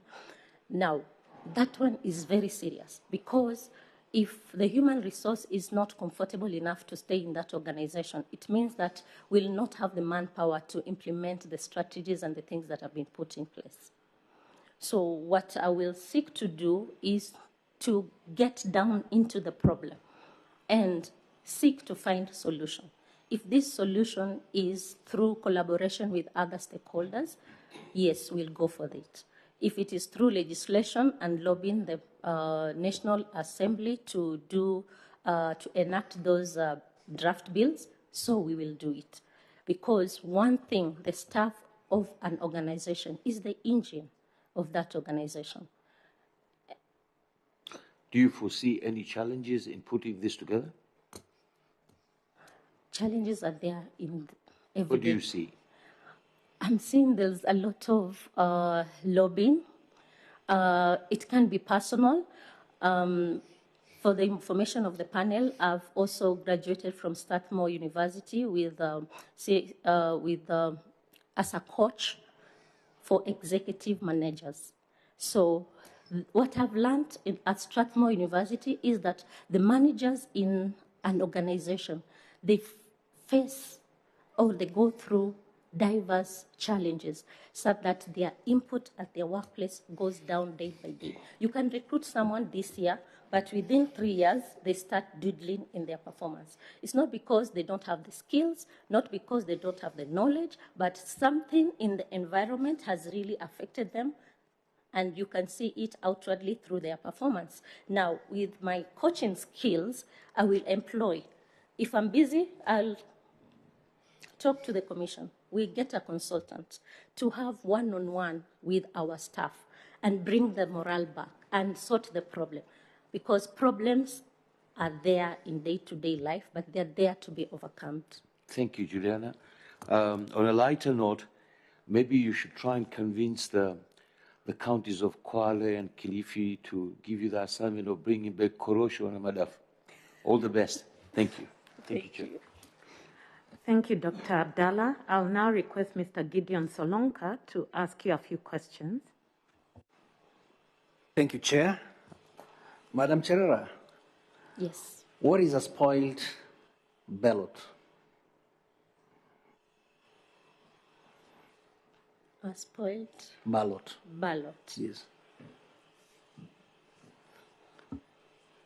Okay, a spoiled ballot is one that has marks that are not on the intended box, intended space for voting. So that one will be spoiled. Okay, thank you. Define voter suppression in very simple terms. Voter suppression is making scenarios that will remove the right of a person to go out and vote. For example, what sometimes happens is you find that people's IDs have been taken. So on that voting day, they cannot come to vote. So that is voter suppression.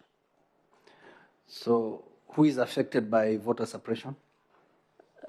Both the voter and the candidate, the best candidate that was supposed to win, because this is manipulation, that someone has manipulated the circumstances to remove the right of this person from going out to vote. Okay. Now, can you give examples of how voter suppression happens today? One is what I've mentioned, IDs being taken. Another one... Taken how? Maybe you can explain. Taken, maybe someone is doing business or something with a group of young people, yeah, but because they are targeting election is tomorrow or the day after, they take their IDs and they will not return them until after election. So that one is strategically manipulation, because you just don't want these people to go out and vote. Another scenario that happened, there was a time when I was in Mikindani, and there was chaos that night, and the next day we were going out to vote. So by morning, people were scared to go out and vote. Yes, that is voter suppression, because by the time you realize everything is okay and security took over and everything is calm, time has really gone. And you feel like, really, do I go voting in the afternoon? So that is voter suppression. Okay, two good examples. And can you think of any one other?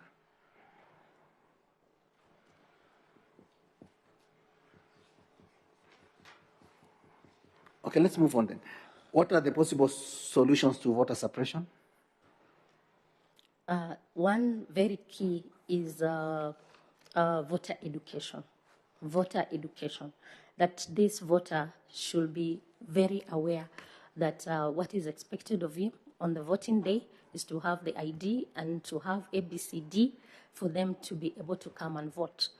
Voter suppression can be eliminated by showing the people during voter education campaigns the importance of them to go out and vote, what it really means that they are going to have a say, yeah, in electing their own leaders.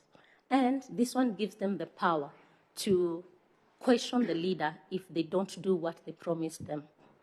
So basically is to educate the people, empower them, so that when these scenarios come to play, they will know that come what may, I will not be hindered, I'll go exercise my right. What about in the case of violence? You just spoke of violence. Was it in Kisauni? It was in What will you do? Kindani, Changamwe. Changamwe, yes. Yes. So in that case, what will you do so that voters will have that confidence to go and vote? It is unfortunate that something like that can happen, but good enough. The security personnel were up for the game and they cleared everything. By the time you are hearing what really happened that night, it was just a gunshot. It was just something that happened at night and no one was hurt. So basically, all the stakeholders, good enough, they are on the ground. Their ears are on the ground. And during voter education, the people should be aware that everyone and the whole country is on the ground and nothing is going to happen to stop them from going out to vote. And also we give them numbers. In case of anything, call this number. Okay. Yes, a hotline number. Okay, thank you. Is it possible for a voter to transfer their voter's registration to an electoral area other than the one the voter is registered in? If yes, what is the procedure to be followed? Yes, it is possible to change your voting place. So what is the procedure? You walk into the constituency, IEBC constituency office, where you want to transfer to. Then you explain your need, why you want to transfer, and then they will ask you of all the documents that are needed. You will take your BVR, the fingerprints, and your photo, and all that is going to be done internally. Then that officer will communicate to the officer where you are transferring from, and everything is going to be done. You will appear in that new role on the new geographical area where you want to vote from. And when is transfer of a vote an offense?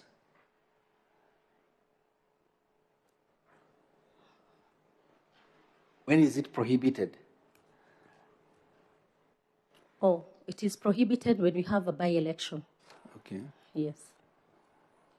Only that?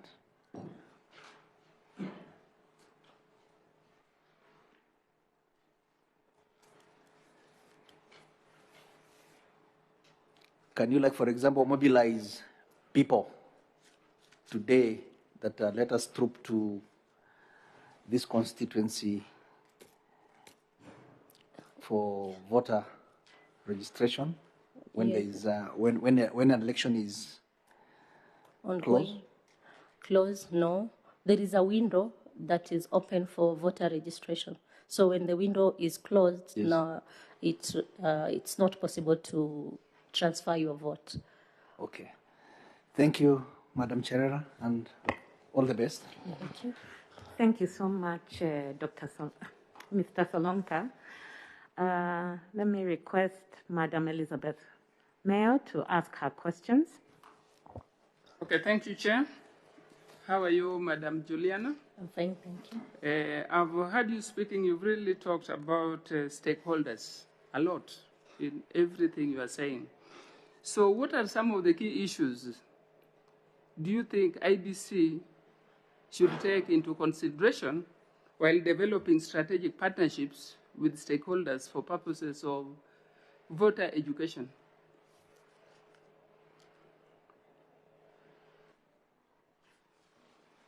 What are the key strategic considerations for stakeholders during voter education? Yeah.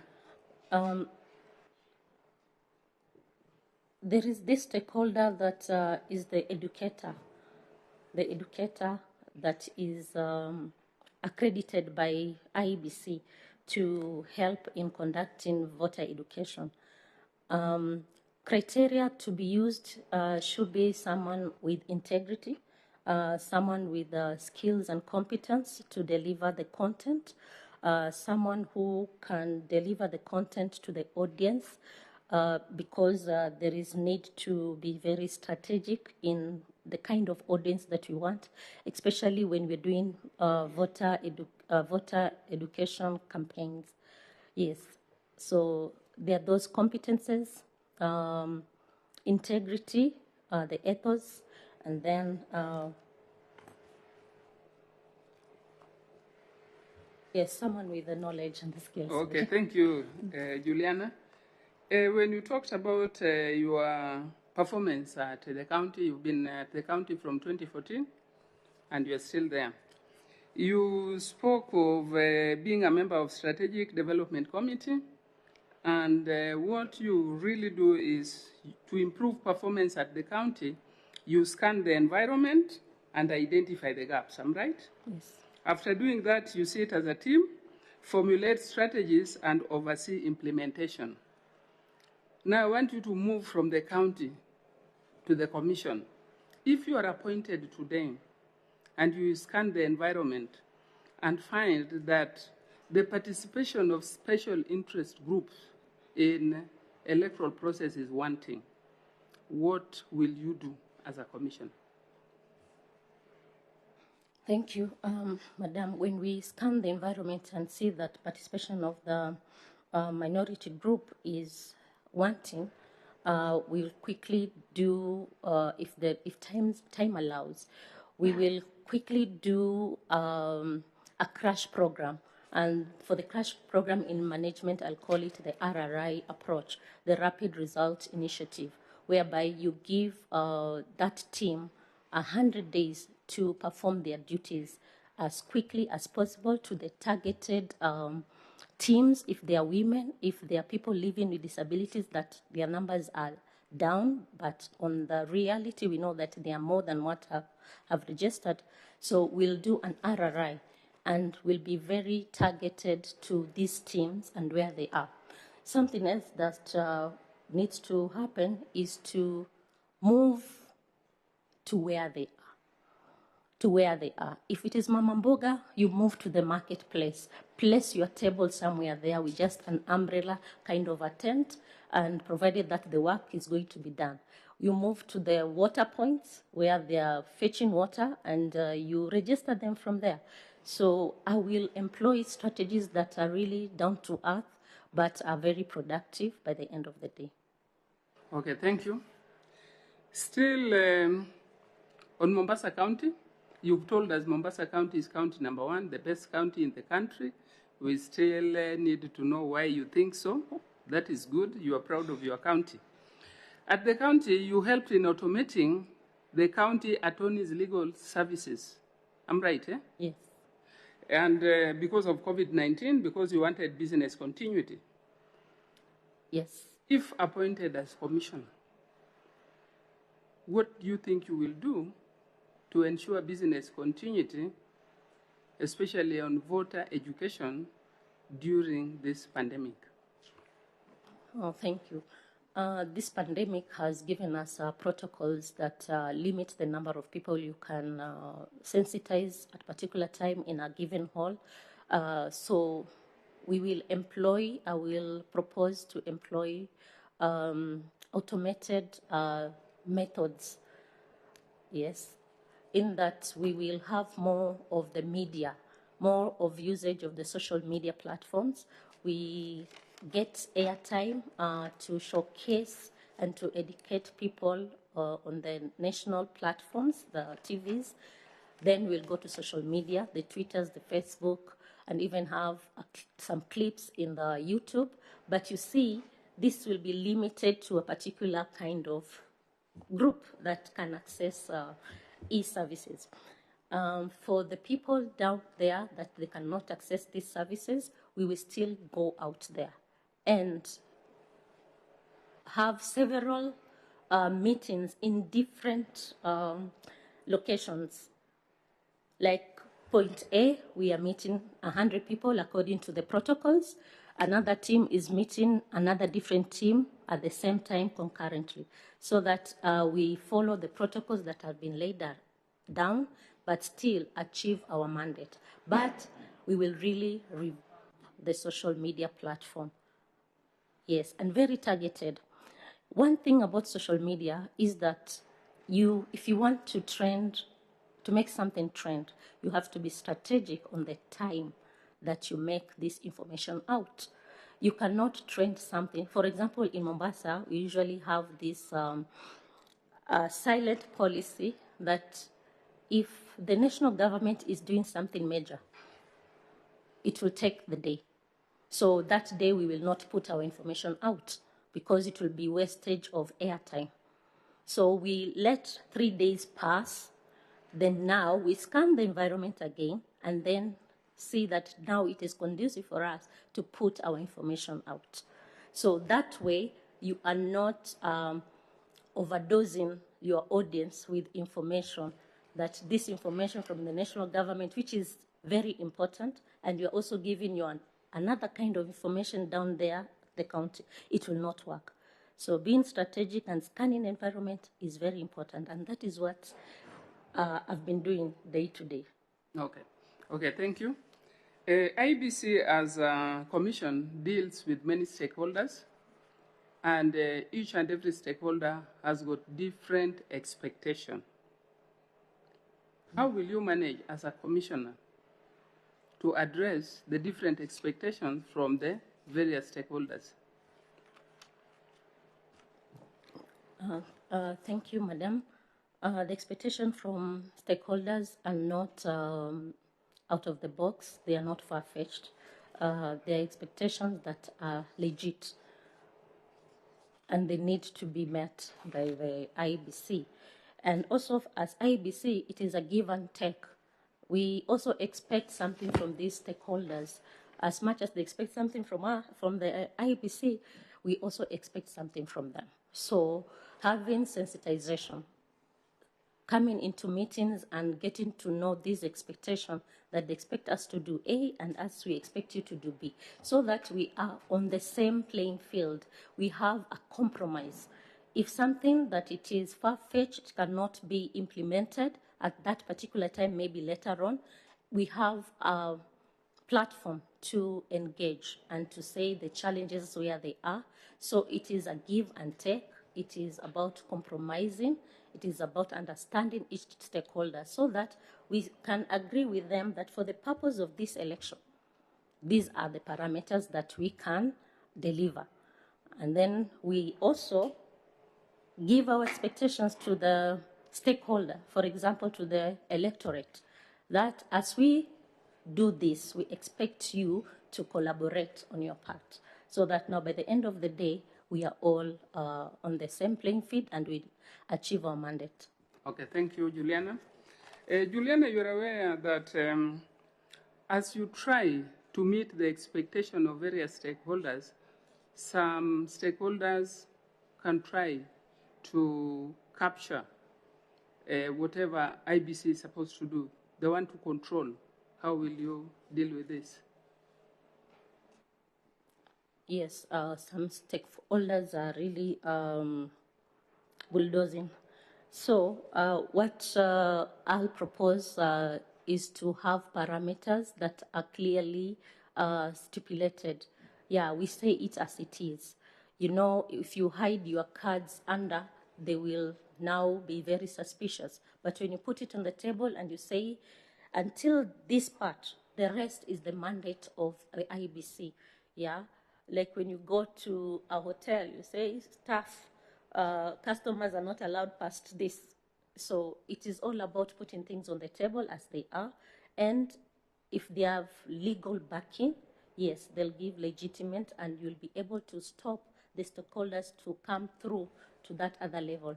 One thing I believe is that a commission that is operating as a team will be able to have one issue agreed before it is taken out there. So as much as an issue has not been deliberated and agreed upon, it is not something to be spoken about out there, really, because we will all be talking from our point of views and our philosophies. So that should be a rule that a team, a board, they have things that are not ready to be spoken out because they're still on the table to be deliberated upon. But once they've been agreed upon, we have one person that is mandated to be the spokesperson of the commission. If not one of the commissioners, then they get someone who will be the spokesperson of the commission. And being that face that if you want to get anything on the press brief, it will be this guy that will go out there to speak. Okay, thank you, Juliana. You spoke of how you handled COVID-19 impact at the county. Yes. And you ensured there was business continuity. Yes. Yeah? So from February 21st, 2020 until June 21st, 2021, at least 78 countries and territories across the globe have decided to postpone national and subnational election due to COVID-19. This is the information we have. You can get it from the internet, out of which at least 41 countries and territories have decided to postpone national elections and referendums. Is that a viable option in the Kenyan context, according to you? Yes, it's a very viable option because life comes first. Elections can wait, but life comes first. So if we get direction from the Ministry of Health, looking at the trends, and maybe there is the mortality rate is high, and they are advising that we should stop activities. My view is life is more important, and without these people, the electorate will never have an election. So for me, we will pause and wait and agree to take the measures that the Ministry of Health will have proposed, and until the trend goes down, yes, then we'll be able to go about our normal duties. We've seen scenarios in India, and it's not something that we'll want to see because we insisted to do elections. Okay.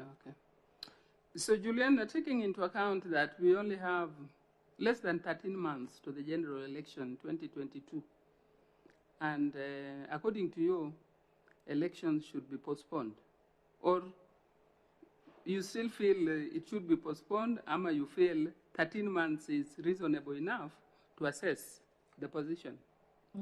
Thank you. I said that it can be postponed if life is threatened. But if that one aside, then we'll have to be abiding to the law. And our first law is the Constitution 2010, that elections are held after every 5 years. So even if the Commission will have recruited 13 months to elections, we'll do our best. We'll crash program, yes, RRIs. We'll employ all the methodologies that are there to ensure that this constitutional mandate has been accomplished. So if we are to continue with the preparation for election in line with the Constitution, what measures will you put in place to ensure that elections are done in 2022 and the electoral, all stakeholders are taken care of? I've been checking what is happening, and the 3 commissioners that are there have already put out a roadmap and a plan towards 2022. Some of the things have been continuous registration. Some of the things have been continuous voter education. I remember the other month they were even in Mombasa doing the 1-week annual voter education. So it's not that things have not been, preparation stage has not started. It has started. So at the point when we are successful and we are taken in, we will gel and ensure that this mandate is accomplished. Of course, some of the things will have to be done much faster.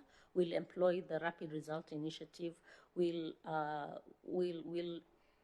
need be, we can employ even more manpower so that we can do things faster and achieve the very best with the minimum time that we have. I believe it is still possible. Okay, thank you, Juliana. Now, this one I want to focus on you as a lady. Yeah? It has been said that very few women actually opt for elective positions, and there are some barriers preventing them from effectively participating in the electoral process. As a lady from county number 1, why are you not thinking of vying to be the governor of county number 1? You only want to be a commissioner at IBC. Okay, it is true that ladies shy away from elective positions, but I think this is cultural. It is cultural because even in Mombasa, we have 3 elected members of county assembly. Elected, yes, women, out of 30. So you see, percentage-wise, it's still, we are really not doing much. But the barriers that are there is more of culture. Even if you offer yourself as a candidate, the culture, the stereotyping that is there, you'll find that people will just go and vote for their fellow men. And as much as you can see that women are the ones that go out to vote, but they'll vote for a man. So it is more cultural. It will take some time to break it. That's why if there is opportunity to help the women to come up more and to kill these barriers, which are deeply rooted in their community, it will be a good thing to be done. Policies can be enacted, and we have inclusiveness and nomination slots as it is that they are given to the women, youths, and the people living with disability. Yes. Okay, thank you, Juliana. Thank you, Chair. Thank you, Madam Mayor. I'll now request the Vice Chair to ask a few questions. Yeah, thank you, Juliana.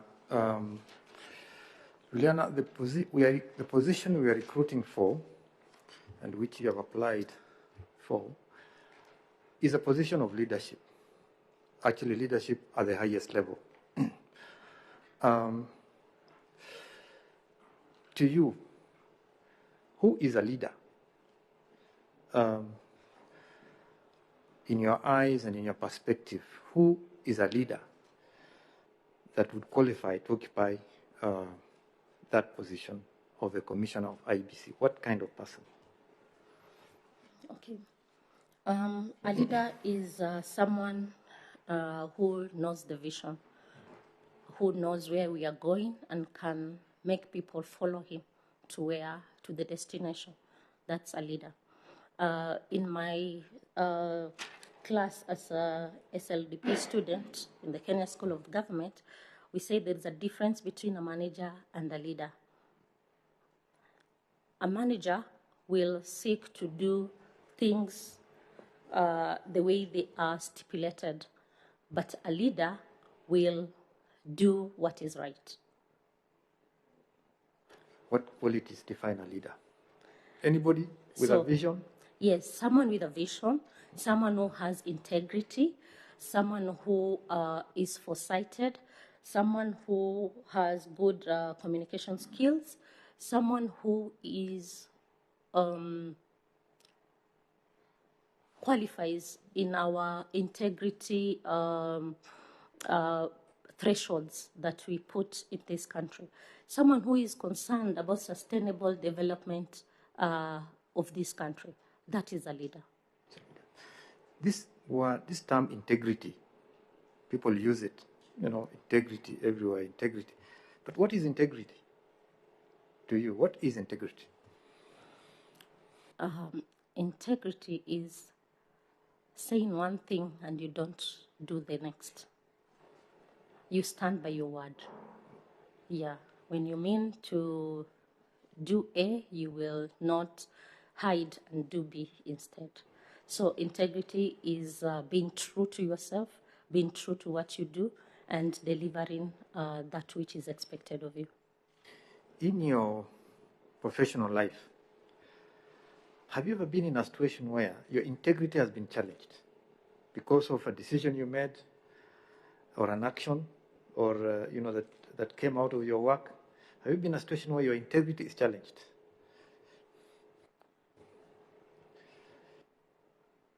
No. None. Thank you. You mentioned, I go back to your nice story about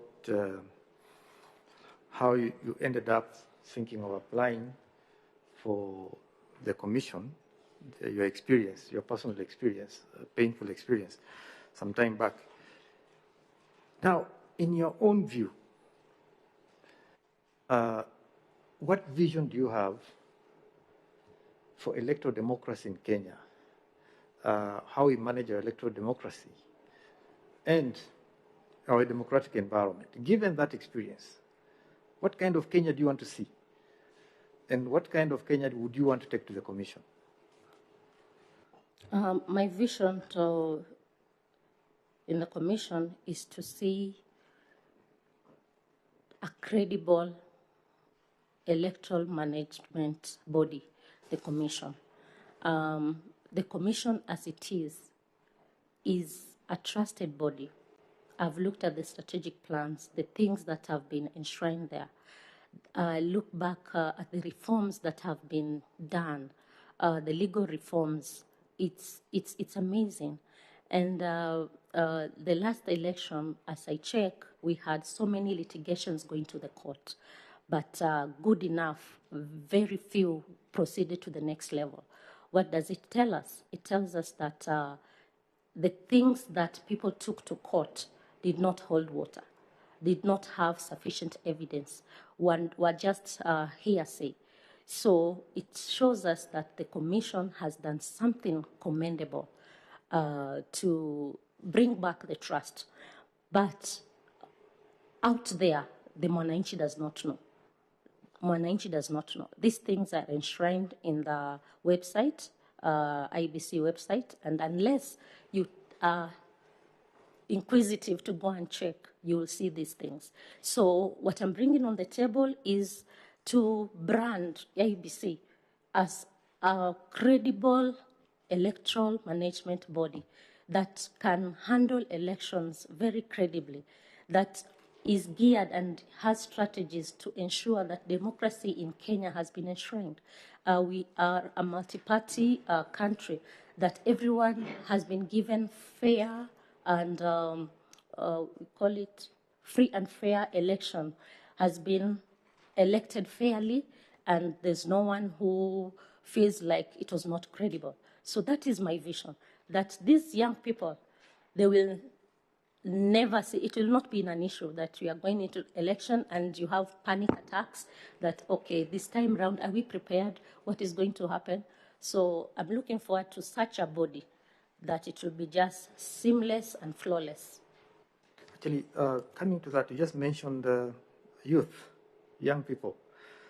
Now, there's quite an amount of voter apathy among the youth in this country for various reasons. Some of them you have mentioned to do with the voting process and all that. There's a serious amount of voter apathy among the youth. What would you do if you were a commissioner to get youth, Kenyan youth, to participate in the electoral process, to be able to elect their leaders? The youths are a very vibrant team, and they just need to be educated. They just need to be given the relevance of election and them participating in election. You find that even in campaigns, the bigger chunk of people are the youths. While they go out in those meetings for campaign, but they will not come and vote. There's something wrong. So my approach will be that we get them while they are still in schools, while they are still at the universities. And this one is pumped again and again. Yeah, good enough, the system of education, we now elect our leaders. It is no longer the prefect that is elected by the teacher. The students elect their own. And that is a good practice that we are trying to inculcate when they are at the fourth year in high school. I think voter education should also begin with them, so that now we usher them into this outside world that they are prepared to exercise their rights to vote. Finally, Juliana, you mentioned, use the word jailing in the commission. Now imagine this situation today, tomorrow you are appointed as a commissioner. You get in there and the four of you new commissioners find a very, very hostile environment from those who are already there. They are not willing to cooperate with you. They are not willing to share information.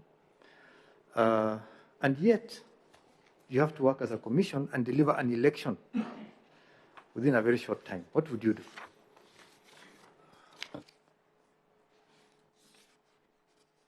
Now, if I get into a neat team and they are closed up and they don't want to give information, the best thing is what I'll do is I'll check what is expected. In my transition, I believe there is something we call induction, that I'll be inducted, I'll be told the things I'm expected to be given, the information I need to have on my fingertips, and I will seek to know who is this person that needs to give me this information. Yes, and this is not something that is far-fetched. It is something very open. So I'll have all the rights to go and approach this person to give me the information that I am required to have so that I can deliver on my mandate. But I will still insist that teamwork is fundamental key. So anytime that we are in the meeting, I will sneak in that agenda of working as a team. Juliana, thank you.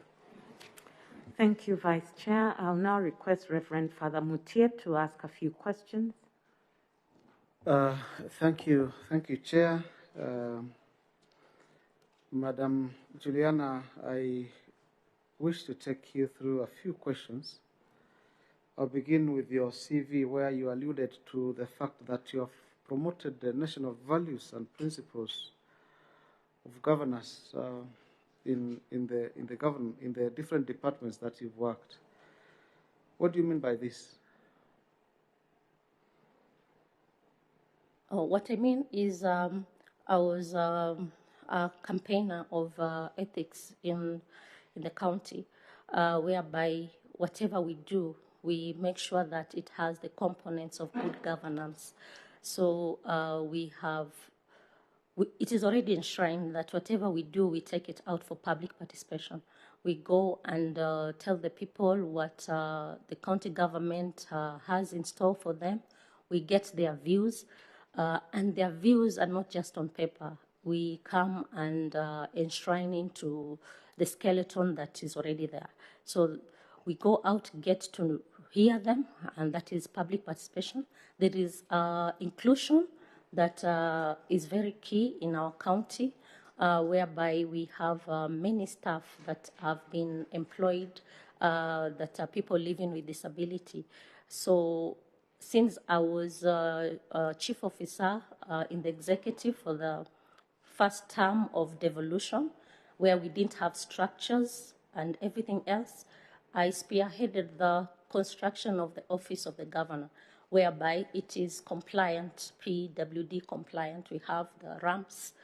Even at our courts, our Mombasa County courts, we didn't have the ramps. I have implemented it just last year. We put the ramp so that to facilitate access to people who are living with disability. Something else that we have done, we have included in our special programs, we have what we call the Governor's Christmas Tree. I am a co-chairperson together with a bishop in Mombasa.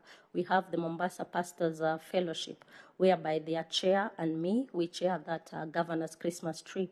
The essence of it is to acknowledge that we are people of different religious backgrounds and we celebrate our religious festivities.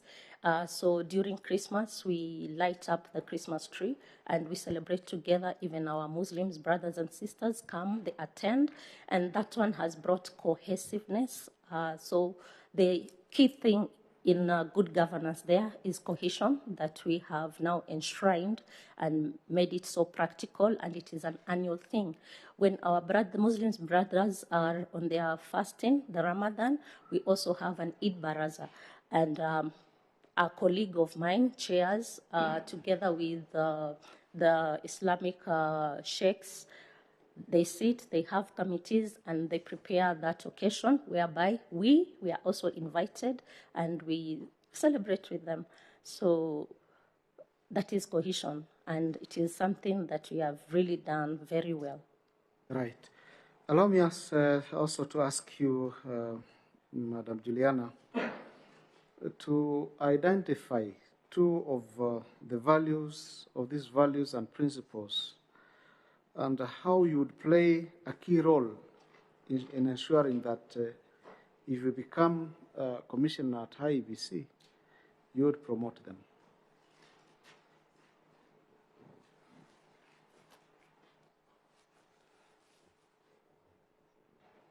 I will promote integrity in the operations of the commission.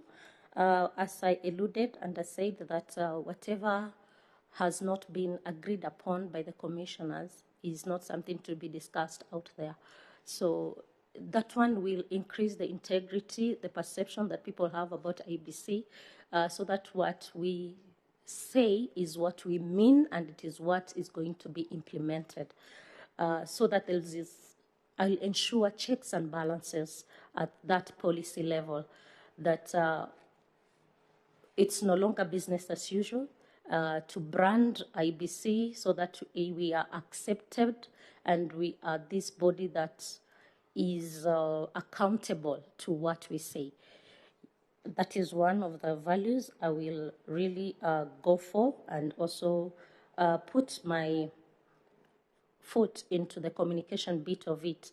What is it that the people out there are perceiving about the commission, and how do we change this perception so that by the time we are for voting, we are ready and up to the game. Another thing is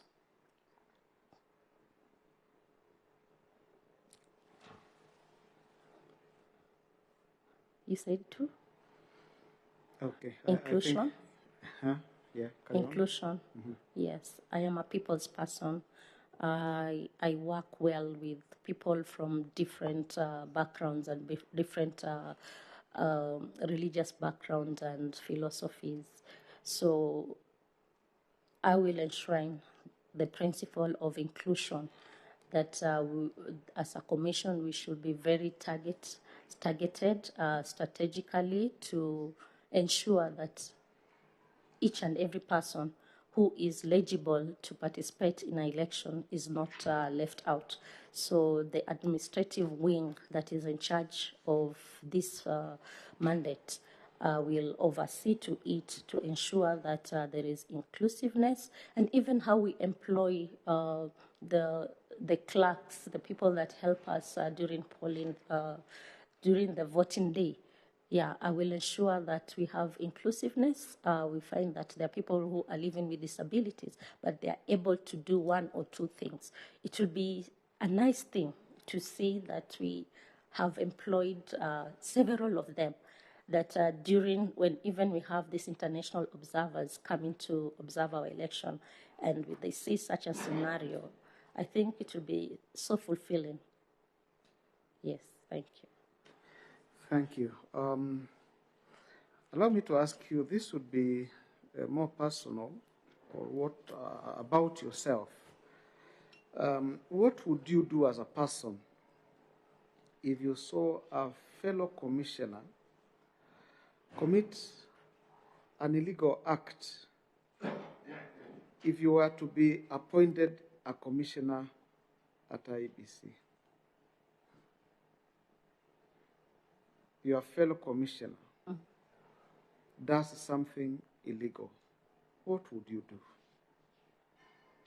I see that I've seen them doing something illegal. Yes, I will follow what has been stipulated by the Code of Conduct for the commissioners.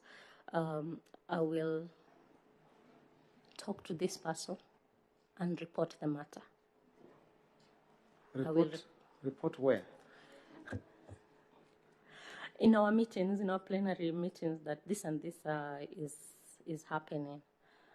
Yes, I'll follow the procedures that have been laid down according to the law prescribed. Yes, I'll not keep quiet. Thank you, Chair. Thank you, Madam Juliana. Thank you so much, Reverend Father.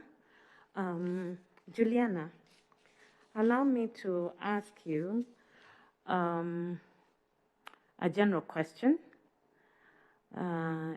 It's important to know what the slogan is for the institution that you have applied to join. So what is the slogan for the IEBC?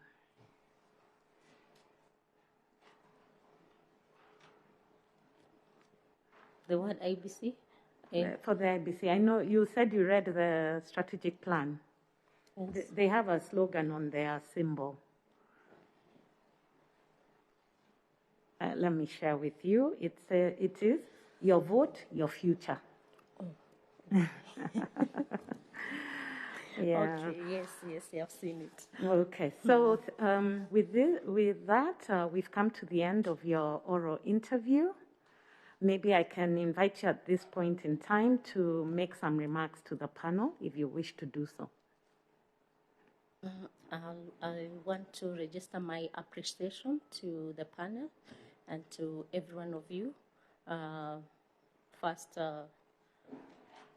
it is a privilege to come to such kind of interviews, and also I really had to block my mind thinking that it is live.